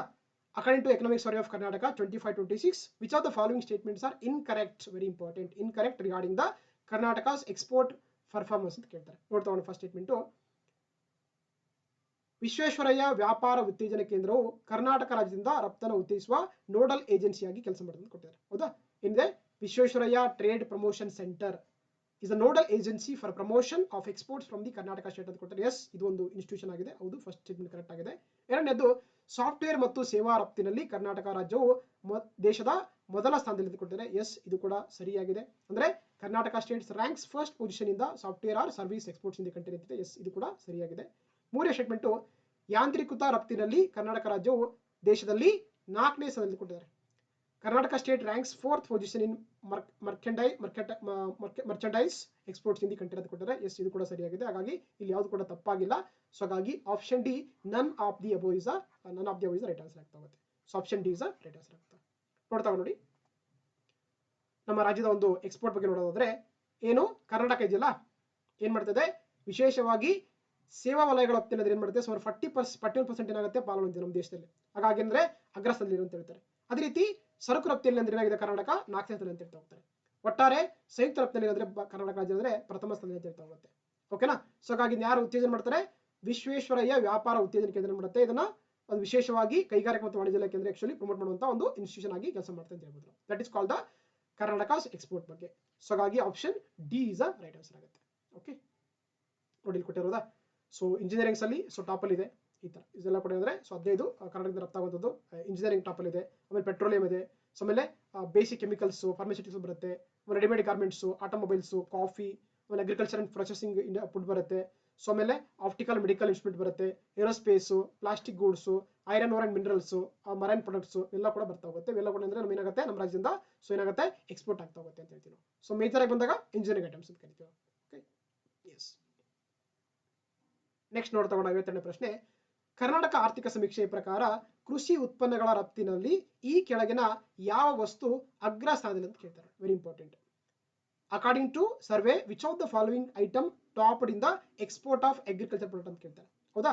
ಏನು ನಮಗೆ ಈಗ ಕೃಷಿ ಹೊಲ ಇದೆಯಲ್ಲ ಇದರಲ್ಲಿ ಟಾಪ್ ಅಲ್ಲಿ ಯಾವ್ದು ಎಕ್ಸ್ಪೋರ್ಟ್ ಮಾಡ್ತೀವಿ ಅಂತಂದ್ರೆ ಅಬ್ವಿಯಸ್ಲಿ ಅದು ನಮ್ಮ ಕಾಫಿ ಮತ್ತೆ ಟೀ ಇದೆಯಲ್ಲ ಇದೇನಾಗುತ್ತೆ ಸೊ ಹೈಯೆಸ್ಟ್ ಅಂದ್ರೆ ಟಾಪ್ ಅಲ್ಲಿರುವಂತಹ ಪೊಸಿಷನ್ ಅಂತ ಒಂದು ಏನಂದ್ರೆ ಐಟಮ್ ಅಂತ ಕರೀತಾರೆ in the sector of agriculture. That is coffee and tea. So option C correct ಆಗುತ್ತೆ. ನೋಡಿ ನಮಗೆ ಮೆನ್ಷನ್ ಮಾಡ್ತಾ ಹೋಗ್ತಾರೆ. ಸೊ ಇಲ್ಲಿ ಕಾಣಿಸ್ತಿದೆಯಲ್ಲ ನೋಡಿ ಇದೆಲ್ಲ ಏನಾಗಿದೆ ಸುಮಾರು 10 ಕೃಷಿ ಸರಕುಗಳಾಗಿದೆ ಎಕ್ಸ್ಪೋರ್ಟ್ ಮಾಡುವಂಥದ್ದು. ಫಸ್ಟ್ ಯಾವ್ದಿರೋ ಟಾಪ್ ಅಲ್ಲಿ ಕಾಫಿ ಟೀ ಇರುವಂಥದ್ದು ಫಸ್ಟ್ ಅಲ್ಲಿ. ಓಕೆನಾ. ಸೆಕೆಂಡ್ ಯಾವ್ದು ನೋಡಿ ಸೊ ಅಂದ್ರೆ ನಮಗೆ ಏನು ಗ್ರೀನ್ ಕಲರ್ ಇದೆಯಲ್ಲ ದಟ್ ಈಸ್ 2024-25 ನೋಡಿ. ಸೊ ಅದೇ ರೀತಿ ಬೇರೆ ಬೇರೆ ಕೂಡ ಮಾಡ್ತಾ ಹೋಗ್ತಾರೆ. ಟಾಪ್ ಇರುವಂಥದ್ದು ಕಾಫಿ ಟೀ ಇದೆ. ಸೆಕೆಂಡು ಯಾವುದು ಎಡಿಬಲ್ ಆಯಿಲ್ ಇದೆ. ಆಮೇಲೆ ಗಮ್ಸ್ ರೆಸಿನ್ಸ್ ಇದೆ, ಸೀರಿಯಲ್ಸ್ ಇದೆ, ಎಡಿಬಲ್ ವೆಜಿಟೇಬಲ್ಸ್ ಬರುತ್ತೆ, ಶುಗರ್ ಅಂಡ್ ಕನ್ಫೆಕ್ಷನರಿ ಬರ್ತಾ ಹೋಗುತ್ತೆ, ಎಡಿಬಲ್ ಫ್ರೂಟ್ಸ್ ನಟ್ಸ್ ಬರುತ್ತೆ, ಆಯಿಲ್ ಬರುತ್ತೆ, ಫ್ಲೋರ್ ಬರ್ತಾ ಹೋಗುತ್ತೆ. ಇವೆಲ್ಲ ಕೂಡ ಏನಾಗುತ್ತೆ ನಮ್ಮ ರಾಜ್ಯದಿಂದ ಎಕ್ಸ್ಪೋರ್ಟ್ ಆಗ್ತಾ ಹೋಗುತ್ತೆ. ಹೈಯೆಸ್ಟ್ ಬಂದಾಗ ಯಾವ್ದಿದೆ ಕಾಫಿ ಅಂಡ್ ಟೀ ಇದೆ ಗೊತ್ತಿರಬೇಕು. ಸೊ ಹಾಗಾಗಿ option C is right answer. Next ನೋಡ್ತಾ ಹೋಗೋಣ 53ನೇ ಪ್ರಶ್ನೆ.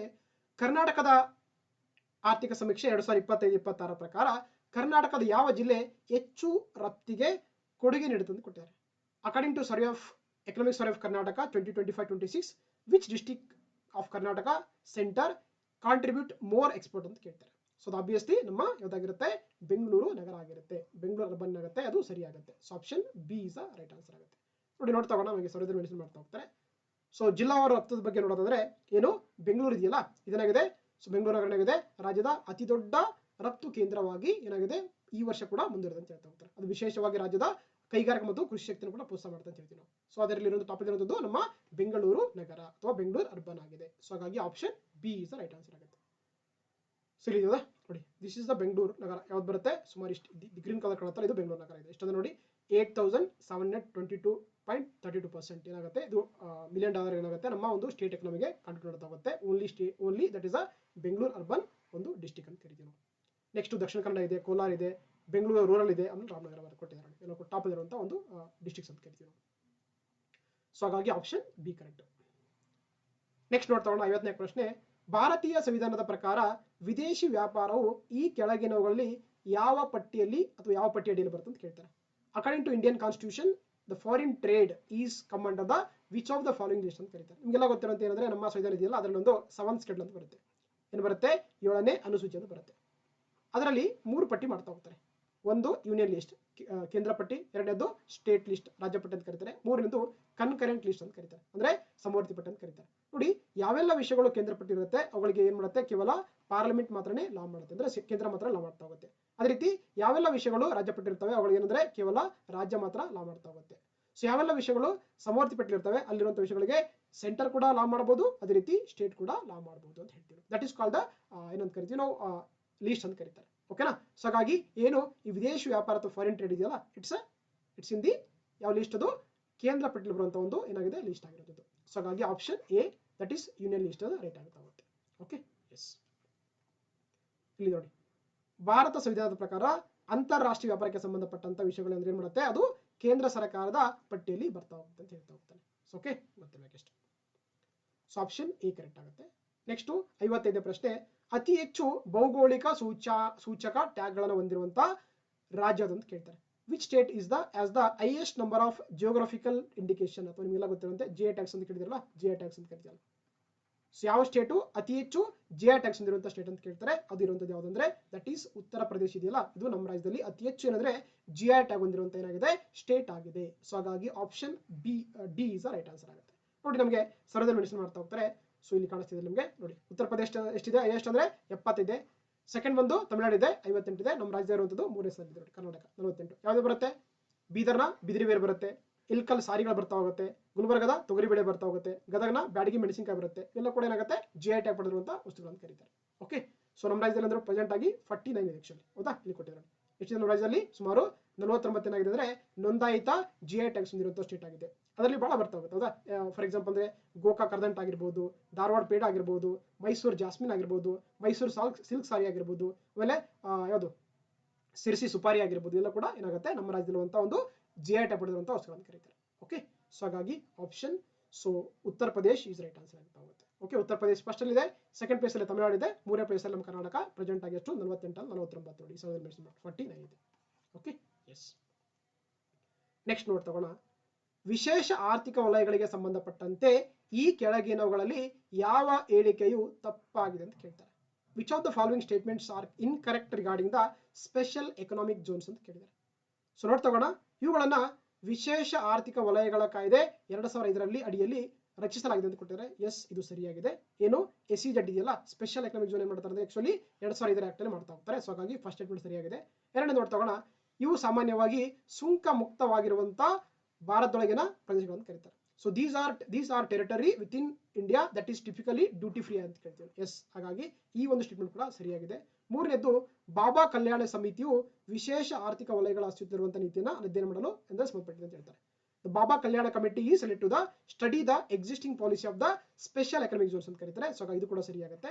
ಸೊ ಆದರೆ ಆಪ್ಷನ್ ಡಿ ನೋಡಿ, ಕರ್ನಾಟಕದ ರಾಜ್ಯದಲ್ಲಿ ಒಂದೇ ಒಂದು ವಿಶೇಷ ಆರ್ಥಿಕ ವಲಯಗಳು ಇಲ್ಲ ಅಂತ ಕೊಟ್ಟಿದ್ದಾರೆ. ಇಲ್ಲ, ಇದೆ. ಸೊ ಹಾಗಾಗಿ ಇದು ತಪ್ಪಾಗುತ್ತೆ. In the state of Karnataka there is no single special economic zones ಅಂತ ಕೊಟ್ಟಿದ್ದಾರೆ. There is a many more special economic zones ಇದೆ ಅಂತ ಕೊಟ್ಟಿದ್ದಾರೆ. ಹಾಗಾಗಿ ಇದು ತಪ್ಪಾಗುತ್ತೆ. ಡಿ, ಆಪ್ಷನ್ ಡಿ ತಪ್ಪಾದ ಹೇಳಿಕೆಯಾಗಿದೆ. ನೋಡ್ತಾ ಹೋಗೋಣ. ಏನು ಈ ಸ್ಪೆಷಲ್ ಎಕನಾಮಿಕ್ ಝೋನ್ಸ್ ಅಥವಾ ವಿಶೇಷ ಆರ್ಥಿಕ ವಲಯಗಳಿದೆಯಲ್ಲ, ಇದೇನ್ ಮಾಡ್ತಾರೆ ಆಕ್ಚುಲಿ ಇದನ್ನ ಯಾವ್ದ್ರಲ್ಲಿ ಮಾಡ್ತಾರೆ? Special economic zone act of 2005 ಅಂದ್ರೆ ಈ ಒಂದು ಝೋನ್ಗಳನ್ನ ಕ್ರಿಯೇಟ್ ಮಾಡ್ತಾ ಹೋಗ್ತಾರೆ. ಸೊ ಹಾಗಾಗಿ ಏನು SEZ ಗಳಿದೆಯಲ್ಲ, ಇದನ್ನಾಗಿರುತ್ತೆ ಆಬ್ವಿಯಸ್ಲಿ ಒಂದು ಡ್ಯೂಟಿ ಫ್ರೀ ಆಗಿರುವಂತಹ ಎನ್ಕ್ಲೇವ್ ಆಗಿರುತ್ತೆ. ಇದನ್ನೇನಂದ್ರೆ ಒಂದು ವಿದೇಶಿ ಭೂಮಿ ಅಂತ ಕರೀತಾರೆ, ಕನ್ಸಿಡರೇಷನ್ ಮಾಡ್ತಾ ಹೋಗ್ತಾರೆ. It's consider as a foreign territory ಅಂತ ಕರೀತಾರೆ. ಇಲ್ಲಿ ಮೇಜರ್ ಆಗಿ ಟ್ರೇಡ್ ಟ್ಯಾರಿಫ್ಸ್ಗಳು ಆಪರೇಷನ್ಸ್ ಏನಾಗುತ್ತೆ ಅಂದ್ರೆ ಸೊ ಇದು ಮಾಡ್ತಾ ಹೋಗ್ತಾರೆ. ಸೊ ಇದನ್ನ ಯಾರು ಮಾಡ್ಬೋದು? ಪ್ರೈವೇಟ್ ಮಾಡ್ಬೋದು, ಪಬ್ಲಿಕ್ ಮಾಡ್ಬೋದು, ಜಾಯಿಂಟ್ ಸೆಕ್ಟರ್ ಮಾಡ್ಬೋದು, ಗವರ್ಮೆಂಟ್ ಕೂಡ ಮಾಡ್ಬೋದು. ಇದನ್ನ that is a special economic zone ಅಂತ ಕರೀತಾರೆ. ಇನ್ನು ನಮ್ಮ ರಾಜ್ಯ ಇದೆಯಲ್ಲ, ನಮ್ಮ ರಾಜ್ಯ ಏನಂದ್ರೆ ನಮ್ಮ ರಾಜ್ಯದಲ್ಲಿ ಎಷ್ಟಿದೆ ಪ್ರೆಸೆಂಟ್ ಆಗಿ 38 ಇದೆ ನೋಡಿ.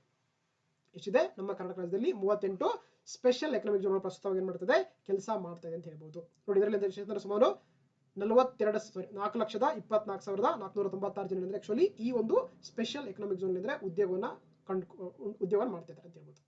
ಎಸ್, ಸೊ ಹಾಗಾಗಿ ಡಿ ಆಪ್ಷನ್ ತಪ್ಪಾಗುತ್ತೆ. ಸೊ ನಮ್ಮ ರಾಜ್ಯದಲ್ಲಿ ಎಷ್ಟಿದೆ? 38 ಸ್ಪೆಷಲ್ ಎಕನಾಮಿಕ್ ಝೋನ್ಸ್ ಇದೆ, ಹಾಗಾಗಿ ತಪ್ಪಾಗುತ್ತೆ. ಓಕೆ, ನೆಕ್ಸ್ಟ್ 57 ಪ್ರಶ್ನೆ ನೋಡ್ತಗೋಣ. ಏಕಕಾಲದಲ್ಲಿ ಒಂದೇ ಅಧಿನಿಯಮದ ಮೂಲಕ ಹಲವಾರು ವಿಧಿಗಳನ್ನ ಅಪರಾಧ ಮುಕ್ತಗೊಳಿಸಿದ ದೇಶದ ಮೊದಲ ರಾಜ್ಯ ಅಂತ ಕೇಳ್ತಾರೆ. ಅದು ನಮ್ಮ ಕರ್ನಾಟಕ ರಾಜ್ಯವಾಗಿದೆ. ಸೊ ಹಾಗಾಗಿ ಆಪ್ಷನ್ ಸಿ ಅಥವಾ 3 ಕರೆಕ್ಟ್ ಆಗುತ್ತೆ. ನೋಡ್ತಾ ಹೋಗೋಣ ಏನಂತಿದ್ದು. ಸೊ ಕರ್ನಾಟಕ ನಿರಪರಾಧೀಕರಣ ಅಂದ್ರೆ ಡಿಕ್ರಿಮಿನಲೈಸೇಷನ್ ವಿಧೇಯಕ 2020 ಮಾಡಿದ್ದಾರೆ. ಹೌದಾ, ಕರ್ನಾಟಕ ಡಿಕ್ರಿಮಿನಲೈಸೇಷನ್ ಬಿಲ್ 2025 ಅಂತ ಮಾಡಿದರೆ ಇದರ ಮುಖ್ಯ ಉದ್ದೇಶ ಅಂದ್ರೆ ಕರ್ನಾಟಕ ಏನಂದ್ರೆ first state to decriminalise the highest number of clauses 282 clauses under 12 acts under the single act ಅಂತ ಕರೀತಾರೆ. ಏನ್ ಮಾಡಿದ್ದು? ಏಕಕಾಲದಲ್ಲಿ ಒಂದೇ ಅಧಿನಿಯಮದ ಮೂಲಕ ಏನ್ ಮಾಡಿದೆ, ಸುಮಾರು 12 ಅಧಿನಿಯಮಗಳ ಅಡಿಯಲ್ಲಿ ಒಟ್ಟು 282 ವಿಧಿಗಳನ್ನು ಮಾಡಿದೆ ಅಪರಾಧ ಮುಕ್ತಗೊಳಿಸಿದ ಮೊದಲ ರಾಜ್ಯ ನಮ್ಮ ಕರ್ನಾಟಕ ಅಂತ ಹೇಳ್ತಾರೆ. ಸೊ ಹಾಗಾಗಿ ದಟ್ ಇಸ್ ಇಂಪಾರ್ಟೆಂಟ್ ಆಗ್ತಾ ಹೋಗುತ್ತೆ. ಸೊ ಆಪ್ಷನ್ ಸಿ ಅಥವಾ 3 ಕರೆಕ್ಟ್ ಆಗುತ್ತೆ. ನೆಕ್ಸ್ಟ್ ನೋಡ್ತಾ 58 ಪ್ರಶ್ನೆ. ಕರ್ನಾಟಕ ಕೈಗಾರಿಕಾ ನೀತಿ 2025-30 ಪ್ರಮುಖ ಗುರಿ ಏನಂತ ಕೇಳ್ತಾರೆ. ಸೊ ಹಾಗಾಗಿ ಏನು ಕರ್ನಾಟಕ ಇಂಡಸ್ಟ್ರಿಯಲ್ ಪಾಲಿಸಿ ಅಂತ ಮಾಡಿದ್ದಾರೆ. ಯಾವಾಗ 2025-30 ಇದರ ಮುಖ್ಯ ಗುರಿ ಅಂದ್ರೆ ನಮ್ಮ ರಾಜ್ಯವನ್ನು ಒಂದು ಸ್ಪರ್ಧಾತ್ಮಕ ಕಾಂಪಿಟೇಟಿವ್ ಸಮಾವೇಶಕ ಮತ್ತು ಸುಸ್ಥಿರ ಕೈಗಾರಿಕಾ ಕೇಂದ್ರ ವಹಿಸುವುದು ಈ ಒಂದು ಕರ್ನಾಟಕ ಕೈಗಾರಿಕಾ ನೀತಿ 2025-30 ಏನಾಗಿದೆ ಮುಖ್ಯ ಉದ್ದೇಶವಾಗಿದೆ. ಸೊ ಹಾಗಾಗಿ ಆಪ್ಷನ್ 2 ಅಥವಾ ಬಿ ಕರೆಕ್ಟ್ ಆಗುತ್ತೆ. ನೋಡಿ ನೋಡ್ತಾ ಕೊಟ್ಟಿದ್ದಾರೆ ನಮಗೆ. ಸೊ ಒಂದು ಪಾಲಿಸಿ ಮಾಡಿದ್ದಾರೆ, ಯಾವ್ದು? ಕರ್ನಾಟಕ ಕೈಗಾರಿಕಾ ನೀತಿ 2025-30 ಮಾಡಿದ್ದಾರೆ. ಇದರ ಮುಖ್ಯ ಉದ್ದೇಶ ಅಂದ್ರೆ ಕರ್ನಾಟಕ ರಾಜ್ಯವನ್ನು ಒಂದು ಸ್ಪರ್ಧಾತ್ಮಕವಾಗಿ ಅಂದ್ರೆ ವೆರಿ ಕಾಂಪಿಟೇಟಿವ್ ಆಗಿರುವಂತಹ ಮತ್ತು ಸಮಾವೇಶಕ ಅಂದ್ರೆ ಇನ್ಕ್ಲೂಸಿವ್ ಆಗಿರುವಂತಹ ಜೊತೆಗೆ ಸುಸ್ಥಿರ ಕೈಗಾರಿಕಾ ಕೇಂದ್ರವಾಗಿ ಮಾಡುವುದು ಈ ಒಂದು ನೀತಿಯ ಮುಖ್ಯ ಉದ್ದೇಶವಾಗಿದೆ. ಜೊತೆಗೆ ಈ ಪಾಲಿಸಿಯ ಮುಖ್ಯ ಉದ್ದೇಶ ನೋಡಿ ಏನಂದ್ರೆ 2037 ಏನ್ ಮಾಡ್ತಾರೆ ಅಂತ ಹೇಳಿದ್ರೆ ನಮ್ಮ ರಾಜ್ಯದಲ್ಲಿ ಸುಮಾರು 7.5 ಲಕ್ಷ ಕೋಟಿ ಏನ್ ಮಾಡ್ತಾರೆ ಅಂದ್ರೆ ಹೂಡಿಕೆಯನ್ನ ಅಟ್ರಾಕ್ಟ್ ಮಾಡ್ತೀವಿ ಅಂತ ಹೇಳಿದ್ರೆ, ಜೊತೆಗೆ 20 ಲಕ್ಷ ಜಾಬ್ಗಳ ಸೃಷ್ಟಿ ಮಾಡ್ತೀವಿ ಅಂತ ಹೇಳಿದ್ದಾರೆ. That is called the Karnataka ಕೈಗಾರಿಕಾ ಇಂಡಸ್ಟ್ರಿಯಲ್ ಪಾಲಿಸಿ ಆಫ್ 2025-2030 ಅಂತ ಕರೀತಾರೆ. That's it. ಸೊ ಹಾಗಾಗಿ ಆಪ್ಷನ್ ಬಿ ಅಥವಾ 2 ಕರೆಕ್ಟ್ ಆಗುತ್ತೆ. ಓಕೆ ಎಸ್ 50ನೇ ಪ್ರಶ್ನೆ ನೋಡ್ತಾ ಕರ್ನಾಟಕ ಆಮದು ಬುಟ್ಟಿಯಲ್ಲಿ ಈ ಕೆಳಗಿನವುಗಳಲ್ಲಿ ಯಾವ ವಸ್ತುಗಳಿವೆ ಅಂತ ಕೇಳ್ತಾರೆ. Which of the following items are there in the Karnataka's import basket ಅಂತ ಕೇಳ್ತಾರೆ. ಸೊ ನೋಡ್ತಾ ನೋಡಿ ಎಲೆಕ್ಟ್ರಾನಿಕ್ಸ್ ಕಾಂಪೋನೆಂಟ್ಗಳಂತಿದೆ, ಎಲೆಕ್ಟ್ರಾನಿಕ್ ಕಾಂಪೋನೆಂಟ್ಸ್ ಅಂತಿದೆ. ಎರಡನೇದು ಟೆಲಿಕಾಂ ಇನ್ಸ್ಟ್ರೂಮೆಂಟ್ಸ್ ಅಥವಾ ಉಪಕರಣಗಳಂತ ಕೊಟ್ಟಿದ್ದಾರೆ. ಮೂರನೇದು ಸಸ್ಯಜನ್ಯ ಎಣ್ಣೆಗಳನ್ನು ಕೊಟ್ಟಿದ್ದಾರೆ, ಅಂದ್ರೆ ವೆಡಿಬಲ್ ಆಯಿಲ್ಸ್ ಅಂತ ಕೊಟ್ಟಿದ್ದಾರೆ. ಸೊ ಹಾಗಾಗಿ ಏನು ಕರ್ನಾಟಕದ ಒಂದು ಇಂಪೋರ್ಟ್ ಬಾಸ್ಕೆಟ್ ಇದೆಯಲ್ಲ, ಅಂದ್ರೆ ನಾವೇನು ಇಂಪೋರ್ಟ್ ಮಾಡ್ಕೊಳ್ತೀವಿ ಅಂದ್ರೆ ಇಲ್ಲಿ ಕೊಟ್ಟಂತ ಎಲ್ಲೋ ಕೂಡ ಇಂಪೋರ್ಟ್ ಮಾಡ್ಕೊತ ಹೋಗ್ತೀವಿ. ಸೊ ಹಾಗಾಗಿ ಆಪ್ಷನ್ ಡಿ ಮೇಲೆಲ್ಲೋ ಕೂಡ ಸರಿಯಾಗುತ್ತೆ. All of the right answer ಆಗುತ್ತೆ. ಡಿ ಕರೆಕ್ಟ್ ಆಗುತ್ತೆ. ನೋಡಿ ಇಲ್ಲಿ ಕೊಟ್ಟಿದ್ದಾರೆ. ನಾವೇನ್ ಮಾಡ್ತಿದ್ರೆ ಹಲವಾರು ವಸ್ತುಗಳು ಏನ್ ಮಾಡ್ತಿದ್ರೆ ಆಕ್ಚುಲಿ ಬೇರೆ ಬೇರೆ ಕಡೆಯಿಂದ ಏನ್ ಮಾಡ್ತೀವಿ ಆಮದು ಮಾಡ್ತೀವಿ ಅಥವಾ ಇಂಪೋರ್ಟ್ ಮಾಡ್ಕೊಳ್ತೀವಿ. ಯಾವ್ದು ಎಲೆಕ್ಟ್ರಾನಿಕ್ ವಸ್ತುಗಳಾಗಿರ್ಬೋದು, ಪೆಟ್ರೋಲಿಯಂ ಕಚ್ಚಾ ತೈಲ, ಐಟಿ ಉತ್ಪನ್ನಗಳು, ಯಂತ್ರೋಪಕರಣಗಳು ಅಂದ್ರೆ ವಿದ್ಯುತ್ ಮತ್ತೆ ಅವಿದ್ಯುತ್ ಆಗಿರ್ಬೋದು, ಸಸ್ಯಜನ್ಯ ತೈಲಗಳಾಗಿರ್ಬೋದು, ಕಲ್ಲಿದ್ದಲು, ಕೋಕ್ ಮತ್ತೆ ಬ್ರಿಕೆಟ್ಗಳು, ವೃತ್ತಿಪರ ಸಾಧನಗಳು, ಆಪ್ಟಿಕಲ್ ವಸ್ತುಗಳು, ಆಮೇಲೆ ಯಂತ್ರೋಪಕರಣಗಳು, ಎಲೆಕ್ಟ್ರಾನಿಕ್ ವಸ್ತುಗಳು, ಸಾರಿಗೆ ಸಾಧನಗಳು, ಆಮೇಲೆ ಕೃತಕ ರೆಸಿನ್ ಮತ್ತೆ ಪ್ಲಾಸ್ಟಿಕ್ ವಸ್ತುಗಳು, ಸಾರಿಗೆ ಸಾಧನಗಳು, ಔಷಧೀಯ ವಸ್ತುಗಳು ಕೂಡ ಏನ್ ಮಾಡ್ತೀವಿ ನಾವು ಆಕ್ಚುಲಿ ಬೇರೆ ಕಡೆಯಿಂದ ಏನ್ ಮಾಡ್ತೀವಿ ನಾವು ಸಾಮಾನ್ಯವಾಗಿ ಇಂಪೋರ್ಟ್ ಮಾಡ್ಕೋತೀವಿ ಅಂತ ಹೇಳ್ತಾರೆ. ಸೊ ಹಾಗಾಗಿ ಆಪ್ಷನ್ ಡಿ ಎಲ್ಲವೂ ಕೂಡ ಸರಿಯಾಗಿದೆ.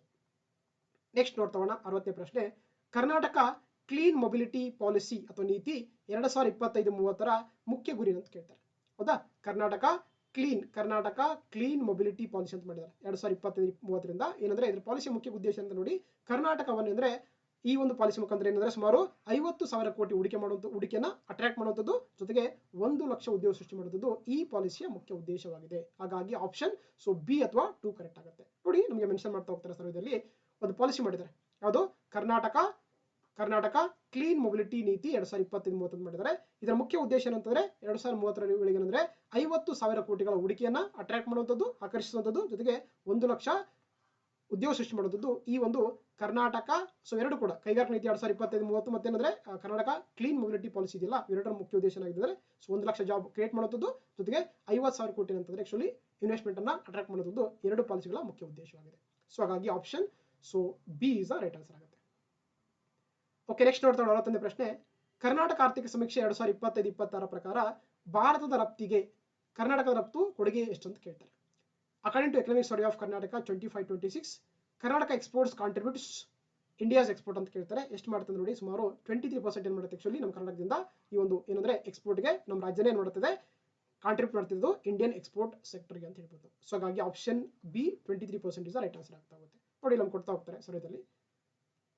ಸೊ ಕರ್ನಾಟಕ ಇದೆಯಲ್ಲ ಏನ್ ಮಾಡುತ್ತೆ ನೋಡಿ, ದೇಶದ ಒಟ್ಟಾರೆ ರಫ್ತಿನಲ್ಲಿ ಅಂದ್ರೆ ಏನ್ ಮಾಡುತ್ತೆ ಸುಮಾರು ಹೌದಾ ಏನ್ ಮಾಡುತ್ತೆ ರಾಜ್ಯ ಎಷ್ಟು ಅಂದ್ರೆ ಸುಮಾರು 22.96 ನಥಿಂಗ್ ಬಟ್ 23% ಏನ್ ಮಾಡ್ತಿದೆ ಆಕ್ಚುಲಿ ಭಾರತದ ಒಂದು ರಫ್ತಿಗೆ ಏನಾಗುತ್ತೆ ನಮ್ಮ ಕರ್ನಾಟಕ ಪಾಲನ್ನ ಹೊಂದಿದೆ ಅಂತ ಹೇಳ್ಬೋದು. ಅದು ವಿಶೇಷವಾಗಿ ಮಾಹಿತಿ ತಂತ್ರಜ್ಞಾನ ಸೇವಕರಲ್ಲಿ ಅಂದ್ರೆ ನಮ್ಮ ರಾಜ್ಯ ಅಂದ್ರೆ ಸುಮಾರು ನೋಡಿ 41% ಏನಾಗುತ್ತೆ ಪಾಲು ಹೊಂದಿದೆ ಅಂತ ಹೇಳ್ತಾರೆ. ಸೊ ಆಗ್ಲೇ ಹೇಳಿದಂಗೆ ಇಲ್ಲಿ ಯಾವ್ದು ಕಾಫಿ, ಇಂಜಿನಿಯರಿಂಗ್ ವಸ್ತುಗಳು, ಮಸಾಲೆ, ಸ್ಪೈಸಸ್ಗಳು, ರಾಸಾಯನಿಕ ವಸ್ತುಗಳು ಎಲ್ಲ ಕೂಡ ಏನ್ ಮಾಡ್ತೀವಿ ಆಕ್ಚುಲಿ ಸಾಮಾನ್ಯವಾಗಿ ಎಕ್ಸ್ಪೋರ್ಟ್ ಮಾಡ್ತಾ ಹೋಗ್ತೀವಿ ಅಂತ ಹೇಳ್ತೀವಿ.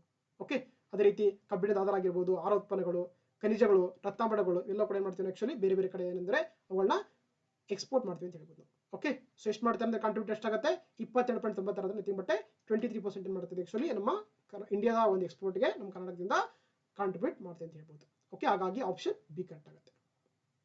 ನೆಕ್ಸ್ಟ್ ನೋಡ್ತಾ 62ನೇ ಪ್ರಶ್ನೆ, is of doing business index ಅಂತ ಕರೀತಾರೆ. ಒಂದು ಇಂಡೆಕ್ಸ್ ಬರುತ್ತೆ, ಒಂದು ಸೂಚ್ಯಂಕ ಬರುತ್ತೆ, ಅದನ್ನ ಯಾರು ಪ್ರಕಟಿಸ್ತಾರೆ ಅಂತ ಕೇಳ್ತಾರೆ.